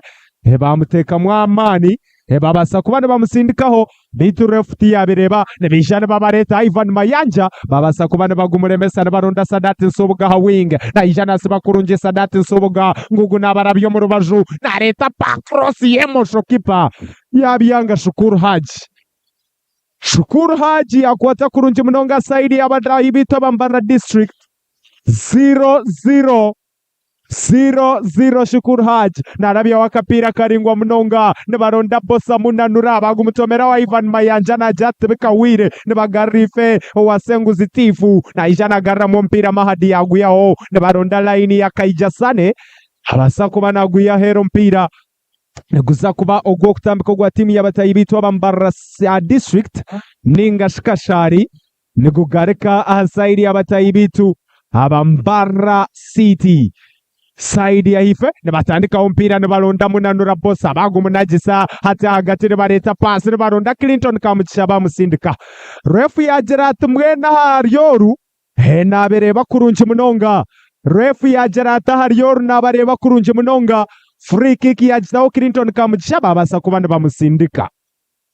Okay, so far jikangu twine dakika zo kushika almost dakika zo kikankitano omupira tubase kuba tushika kitundu cy'omuzano gwitu echa kabiri negashikumarira ekitundu cy'omuzano echa kabiri jikangu tshali 0-0 District Mbarara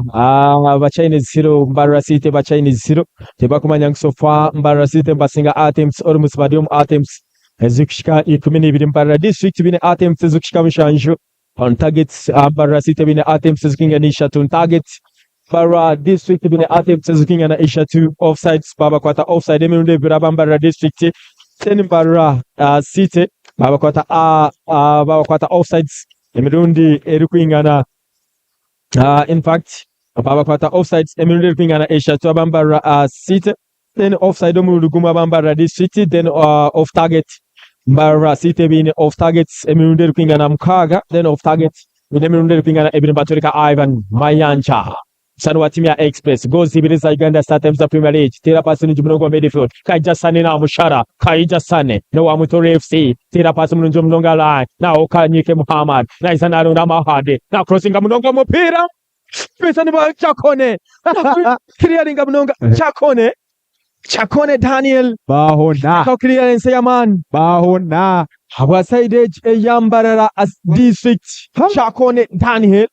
takasiga zikamutela cross Kete Mahad Bamomba sana basani lokalo kalunji batenda sana timu ya Bunyaruguru United umumpakeza fupa big league mbatoreka Kanyike Muhammad na Gaddafi Kachanchu batandika kurunji mulonga ka kona ya kabiri ya Mbarara City na Kanyike Muhammad na shanu muntu anu ya basana bagerekana bakwatamu Jansen number 8 nibisana mutomera homo pira nugwizana gusahera Jansen number 8 mwete ahumuza Wycliffe bamutomera umpira kwa basa kubana gurugendo gusahira batureka Mahati achato mu bitandike tubakore byanje tubahereza byanje baturuka Jansen number 14 mwete omukuru uri kumanyaka Senguse Tifu aza kushika umupira Senguse Tifu Nashika kapira karinga mnoga na isana runda ho Bosa nebisana bakoza Kayija Sane Kayija pasi n'indi mnoga na Daviko Clinton Kamugisha rather bagarikana bagumu yaho Ivan Mayancha Daviko Clinton Kamugisha now Bebe Swarichi Bebe Zano na daga Pikachu crossinga kuri mnogo pia na runda Clinton bisana babona amukuru kumanyaka Ambrose Adlinda na kiraninga kuri mnogo mupira batoleka Kalim Ramadan umupira na isana ukwedinga rukuzahera muzano wa timu ya Mbarara City even captain wa timu ya Mbarara City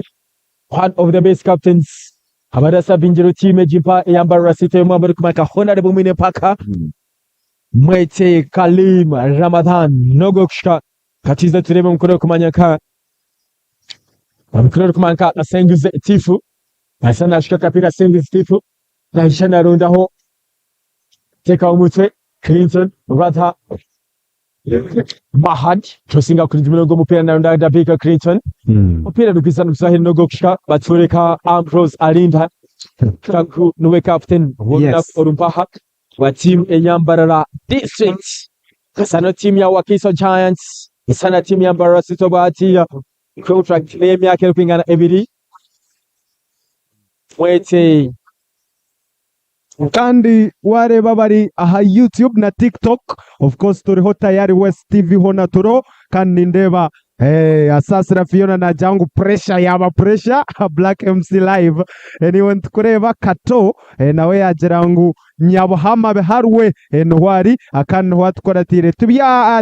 tibayungwa Christmas yajangu tayari ntukunda niwe ntukunda sebo akandi yajangu nakunda obuhereza bwa tayari West TV munywane sa Raymond na wariho kandi nindeba kato Godwin na Jat Mitoma niyera atebe goro yo kubanzamo Encore Cup kandi nindeba Arinda Mark yajangu shema niyera atwara umwakogu okay biteba kumanyangu aba district ya Mbarara bari mubazakora mu substitute ninde bakajungu batereka Ivan Mayancha numa muteka mu Bebe Swaric now just number 4 basakubona mweta Julius teka upasi n'umnonga hanu yani bisana barunda ho Bosa ni tubagubona ndefura Bernard na isana clearing ekipira nchiza anichiza kurunji mnonga aheru mbazakora menchuka aba district ya Mbarara bareta ukajungu jikangu no mweje aho mpaho ayishemero area St Kagwa even champion wa Encore zone omuyihanga tabararjere mu group bakatera bamunda St Kagwa tarabe chengire basakwa no mweta mukuru kumanyeka Alinda Brighton just number 18 mwete mukajungu bihayo Ivan Mayanja senwa time jipa ya Express FC mani yazanro mpira murunju munonga sometimes the Premier League you can't imagine atarika just number 15 mwete Edison Agondese besirika hansizika goals mushanju habwe mpakeza Uganda sometimes the Premier League goals mukaga kasteba team ya Buhimba United Saints gore mu yagiteba aho mpaho team ya Stara goals mushanju si yabasekwana rugenda atwereza habwe mpakeza Uganda sometimes the Premier League mwete just number 14 Edison Agondese salbashika mupira jikangu tutakonjire medachika katiremene bateka umutwe Daniel Jakone tasena batwenterwa nagarikana kiriya mupira mweteho Kenneth bateka umutwe Bebe Swaric nakora kabadu wow mupira na mukome take pass nebisa bagarikana badonjaho now Kenneth kiriya mupira mpora bateka umutwe now Sadat Tashin bachango pia gwagwasho no Mbarara District bachango pia gwagwasho just number 4 Sunday Julius abatsabasene barimo bachango mukatera Budapest batumene kutumanyira se number 21 teka umutwe Bosa teka umutwe Kashungu na shangro mutwanuya Kashungu an experience teka pass ninje mnoga just number 4 crossing mnoga kota mahuya na isana kwa takunje mnoga mahuya Simon nakota kunje mnoga mpira bwa team chimpa ya Mbarara City tanka mpira kunje mnoga now bachangu 2 times goal 0-0 Mbarara District 0 Mbarara City 0 twakarebere call tumupakeza Encore Cup can you imagine twakarebere call hanuya twakarebere call sofa emisano erikwingana ebi twakarebere call omupaka SH Kopo Echimpaisa Encore Cup isobedi anyuma bazoterebera mpira go kwa 0-0 kebe twareba ne ryanya kazoba go kwa 0-0 opening match ekabaza kwane 0-0 so fati kumanya what's wrong but in the TV tayari West abasana bonjire mamani tujenga bonjire busente ninga batindiro kuba active atfasi no shoti bashirire kamera bamanya gukora television kubera ya TV mba inkanganiza kugireba eco ni kimwe shunga. Anyway, I think mpira gwa Gulfeya team zombi zabasekonzi zikoresha advantages kandi bakoresha only one break, and break was papasire ebasekwane bament kugira ngo tubase ko tureba ziresekonje bawo kandi wano reba Mbara City bakoresha eco kugira ngo babaryumuka cyabasekonje bahweraho omungeri tari yemwe nemwe, and of course Mbara City yabasekwane gira mu koresha advantage omungeri eto Kashari yitu Mbara district akochi Kambara district twakutangira mbezo za Tayari West mwebare munonga batayari West kandi mwebare kwija yaringo go mpira kwengo batubona abantu bagareba konka nyowe kahona rebo member wa Kasharnos kandi wa representing Mbara district nashemura munonga kwerengo twija twatayira Mbara City kandi twagwana bo draw waza kuba legends batu abatera kandi eji drone manyisa ki ahari imabahagize bakashara drone kimanyisa ngo at least in point yitu atunga kandi mu timu yamane kumanyo mu omuryinkore hata ejo babiziro witu ntwena kubere kompira kimanyisa ki now numureba group page nimza kugerega mu banyuma kufuna kabonera aka kabonero katukoreraje munonga abo kubanyo ni ndeba ngo ati our next match we must win it twaiza kusinga then group ntukiruga muje munonga omuntu atwe na iraricerera Kashari omuntu atwe na iraricerera Mbara district hato mwankore ateka tekeki hato muntu ayine kutanga kureba ngo Mbara district nayo izana abana bamani abana bakumanyo mpira bari talented kandi abakubaza kutwara mpira bakagusya mutindo gwihanga so ni nyera abantu batanike kutureba ni tubareke kumana batujoka haka abantu bagira ngo enkoko yo mu cyaro te kumokera mu tawuni hatwaboreka we bari munonga mwe bari Tayari West ogwe kandi of course basakwana arga yatugambiraho okwa kwiteka teka shogeje kuba I believe nteshoga zose tambura kurungi currently matches ishatu za game day 1 match day 1 of course katangira bushenyi shema 0-0 nyuma baje turebera ibanda kazo 0-0 Mbara City Mbara district 0-0 byasakana birgayo byasakana bitambura biti I believe nti enshogo ziri kazo kwa nistambura kurungi Beckham eshonga nahati Zona district Mbara district ibiri obwawire bakatine chikombe cha Ankore district football tournament but this time around dusobira kutu rebrand je twaza mu Ankore Cup. Yes zizire zinamani and bona bine kutoreka obunafu obihire season ya ahwire basasiro kosa ekigambe kipaha but babasa kwa batoreka obunafu bwamani kugira ngo washanga ngo omupira ogwa kashatu twashanga ngo twakabonere goro nemwe buzimazima kibanchi toreka performance imbi rwagati ya districts ezupingana eshatu ningashi emzanero pingana eshatu bushenyi versus Shema then Ibanda versus Kazo even Mbara district versus Mbara City asofati neho omuntu wamani andaza kubana atuyanzura abinje numanya first insia harimwe abase kubana atugambira sofa ekikopo cyankore Cup imwe inkabakuru abakire ayiguru noreba kine muraro ekiri munchukureta ground aro impressment ekeri mu nekora anuya omuchange cyankore ayebare munonga wa chance Tayari TV amazina ndikanye sijemase yo kwebembere myeto yo no mwihanga naika omuri erizoberi turi Mbara City twatwino mpira kwa Mbara City na Kashari ninga Mbara district konkani nyenda kugambera abarinde bagureba mu mpira kwa agendaje as you can see enyuma yona numurego myeto yone ijwire so nyonki kwebembezo myeto na shemerwa munonga mpira gwa agenda 0-0 nchoreka nguri timbona etwiro bwire ya prepare njiro gwo mpira so nimbe baza munonga abazani ba Mbara City na Mbara district kandi nyowe na nipatira Mbara konka nichibangu next time they will be better mpiro message oineha abamemba ba parliament abaryokwe abo twayehire obwesije bwitu twabasindikayo but abataka torekere bushagije Ankore Cup kinyira gambira aba colleagues banje nguwaza kureba Uganda eminyeto twara 22% nishaba abatakitegereze mpira bagweshumbiremo abo ko niyo time yonge itwine yo kubasa kureba eminyeto stari eti tokatunga chance yo kora chiyo kubareba kandi constituency sit on it kurgaona young people are the majority as you can see no kweno rebe ekiriya haso mubaka weno ryoko ningo bembezi weno ryoko achitware nkeshonga nkuru kitire minyeteji mwije mutkwate nyonyo bembezi minyeto nanyi nabambara nabamtoma twena tukege itanzigambira karumwe tushadje minyeto yeitu abo kuba niyo future ya Uganda. Okay, yebare mno. Yeah, all right, of course, Ogwed Masi akandi kanyesije, of course, tugambo nawe na mnonga teka zankore ka approach manyangu twasoka turebaho Lacazette muhagizi wase n'umuhagizi wambara City yabasoka natwegitaho team vibe twakwakira atayari West bantu mwe nitwaramsho kubasima abantu bo mu Ankore abantu bo mu Western Region mwe barekunda umupira kandi this time around nturebe intaranta z'abana zironzergayo ntureba vibe ibintu turebe okwe tureba hanuya fiber chai burcho mwa chai nsima abantu bona ba sponsors nsima honare mwine paka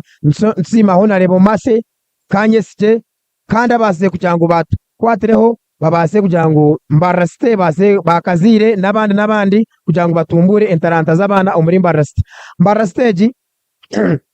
twirentubura mu momentum konka right now organizing committee izire ntureba momentum erge yamani kandi tureba ngo kitwerekerire ruyare turontiza kucikaho ito abantu ba Western Region akapira katwireka rya hansi konka wareba Ankore tournament ya 2025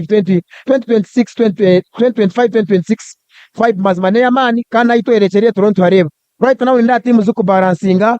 twasempire shatu tukarebere goro ruyare pira gutere 0-0 tumayiza ngo team zona zina mani kandi sima organizers ba Ankore tournament sto akareberemo ubanyi bakora kimanyiza ngo kintu right now kizire on standard way kandi cyabasa kutambura je n'abantu mwe abokunda Ankore tournament mwe bare munonga tubeto mbwinje mwize mongere kunda Imperial nyuma Ankore tournament. Welcome from Budapest. Okay, indeed. Ogu no mamaro kumanka Lacazette kandi umumbaji wa team Jimpaha eyambara City. Twine Daviko Clinton kamugisha goals ezukwingana mushanju, goals ezukwingana mwenda abwa Uganda Startimes Premier League. Striker wa team Jimpaha eyambara City omchikopo echa Ankore Cup kan captain. Nichi echa tamburaje kanichi echa tambura kubi to expecting echi omizano eyambara City erukurata. Amazina ni Clinton kamugisha captain wa Mbarara City FC. Ompira gwagenda je twazana je konka just chance zo kuteba twazifuna nka twazikozesa je konka nitekateka game zukurataho zo kuzana je tubase kuhangura mpira. Okay, Mbarara City nimwe mukusinga yo team yabazana bakuzana mu Elite Leagues Uganda Startimes Premier League a big league waza kureba squad imwe azanisa even abarazani no mukikope cha Uganda Startimes Premier League subire kugira ngo tumubwinde bwire book training hamwe mukakora draw on preparation match even now mwagarika mwakora draw but draw yabetari mugoro name tugire echanjire niki abazani tumine coordination ningano mupingana okutereza results. Nintekateka okudrawing erizoba eriya team yije prepared enough kugira ngo twetebekanise konka bija batwetebekanisize munonga abo kwanegere ibana bazanamu wanogereba babarso aggressive shizaho kake konka nabo kujya twakweza chance zitinyo kutekateka. Last edition tumwararugire mu group stages subire ngu ogo mukeno no mugarura season H nuza kurwo mu group abo kubanzana kutopinga kibinge noha omutino mu group stage nitwe babingwa nitwe nambemwe kandi ekikopo nekito of course. Okay, Adaviko Clinton kamugisha namuzano wa team Jimpaha eyambarara City omchikopo cha Ankore Cup even angwana muzano wa team eyambarara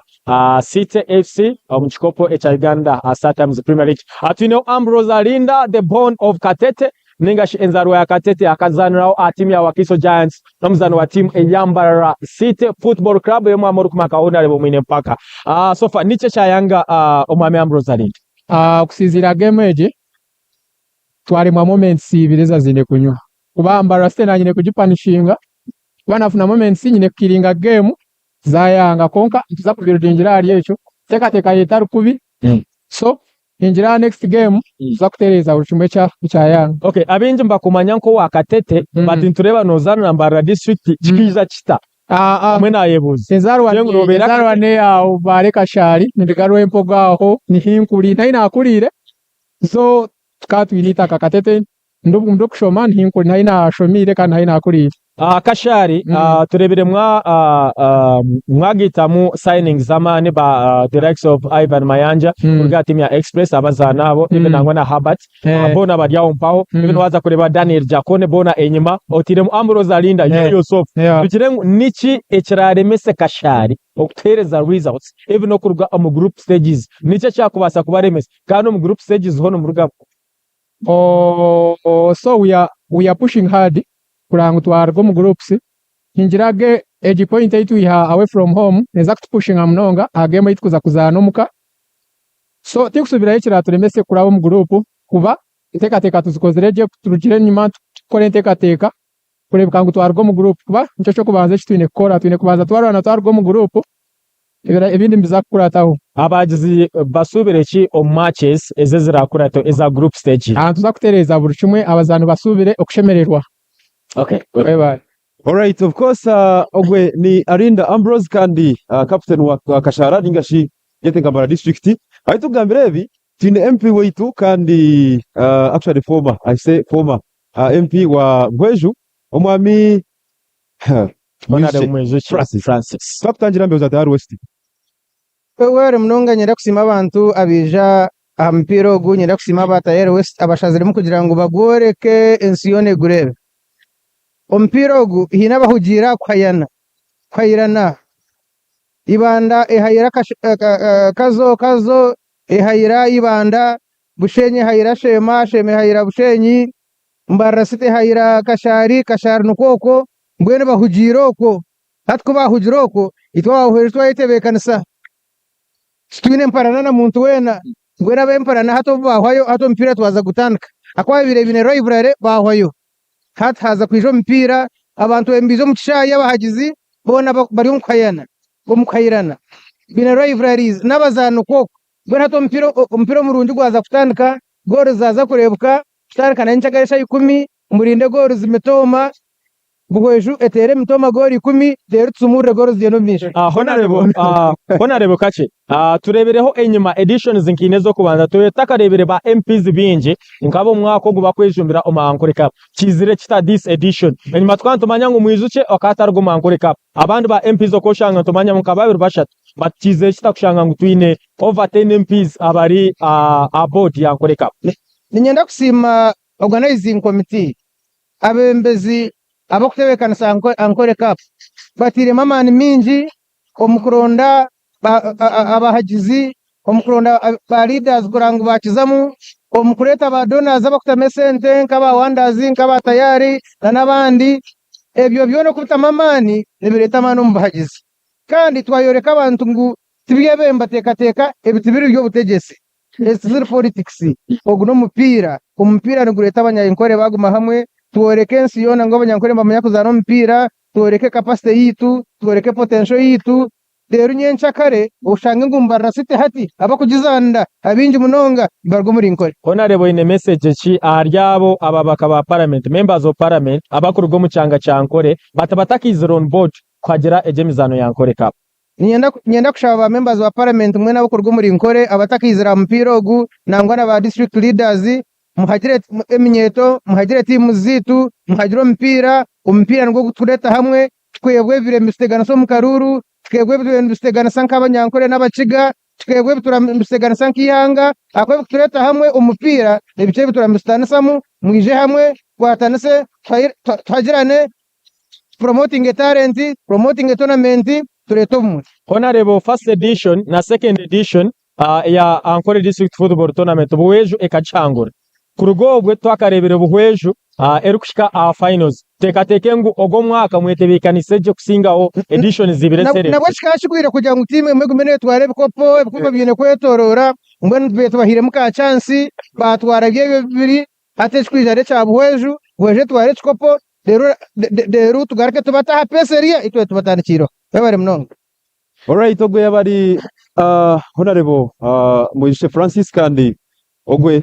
kandi nawe no muhari aba MPs na mnongo basukane bija on board kwasa kwa bateka imbere nunyi na mnongo mwankore cup mwakogu ayizire kwasa kwa natureza one of the greatest moments azi kujanguza wezero nunyi kandi tureba natika amana mingi munonga kuko yatugambira buhweje njakare zakwantu ishanga mitoma turi hari Ruhinda SS secondary school zakwantu tureba kandi mitoma erikutana na district ya buhweje. I think buhweje betegwere kurungi munonga kurigirare MP ko yasukana natugambira twine omumba chia person bente katika zankore cup mwami Mushabe Osborne kandi ka initiator we paka zankore cup currently kandi nuwe chia person in charge of media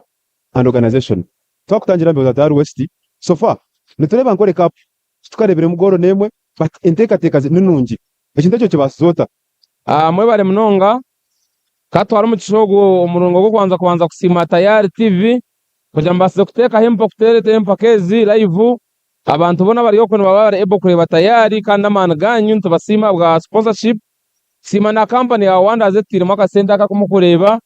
then tukakatsima n'abanyankore mwena abo kuhagira impakezi bamemba ba parliament n'abandi konka empaka zigenzereje konka itonga bahagize bakapire cyo mu cyambino cyangwa twarebera katimba kona tine goro yone yanywire tukumanyo kwa serekoro za nkore ubundi nchakare mitoma yaneza na buhweju ubundi akagiro wasinga ningo wabasa kutebo mu katimba Mr. Zumanu tugirengu eberagero ebisya ebyankore cup nibyo biremise goro zo kunywa eberagero tine kuberemise konka cereka ngu timu zati zinganisa mani tati nemebi ya timu kutera ngenze goro mushanju ahabo kubona uzana sabazana 20 muka abazana batano barukuruga heru so norengu majority of the people on the team ari kumwe no mu mukaga nababarya bo muka substitutes nabo muka so jemanyisa ngu ati the ground is level ndabantu bona ati nibinganza muki amani konganto namanyisa ngu omwako ati sabire improvement omutana puningashi abantu okurebe mpira ntubasima tine bugarukiro ahandi mwe bari munonga kandi tubashaka tumuze mutukagera nkore cup ntugaraka munyencha kare mitoma eri kuzana na buhweju omuchayi ruhinda echaruhinda secondary omutawuni ya mitoma rero wakatano tugaraka muna rwampara eri kuzana ni singiro omuchayi kino ni rwampara aho match day 1 ebayahwa urwa mukaga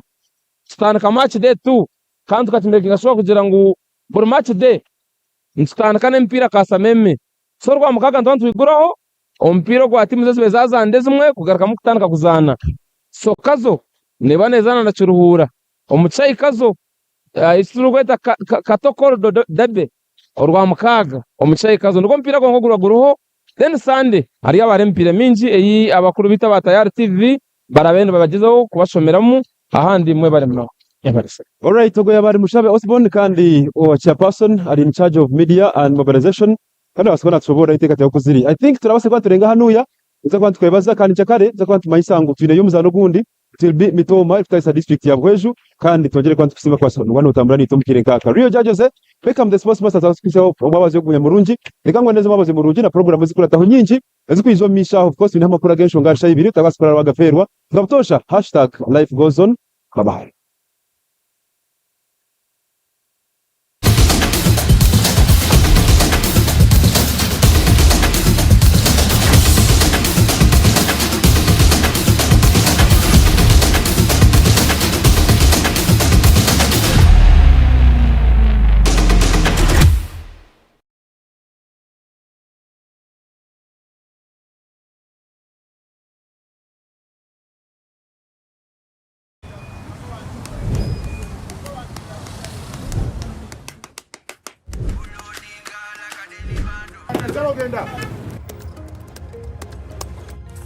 And that's it for today. Till the next episode.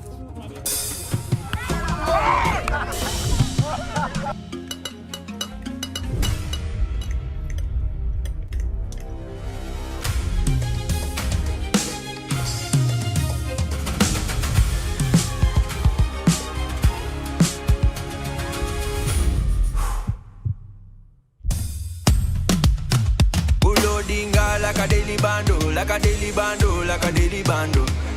Omuliro nguwulira muli mu mutima kukankana like drums. Kalakata, kalakata, enendungu ya kusabula. Mikono juu, free of fire, free of fire, free of fire.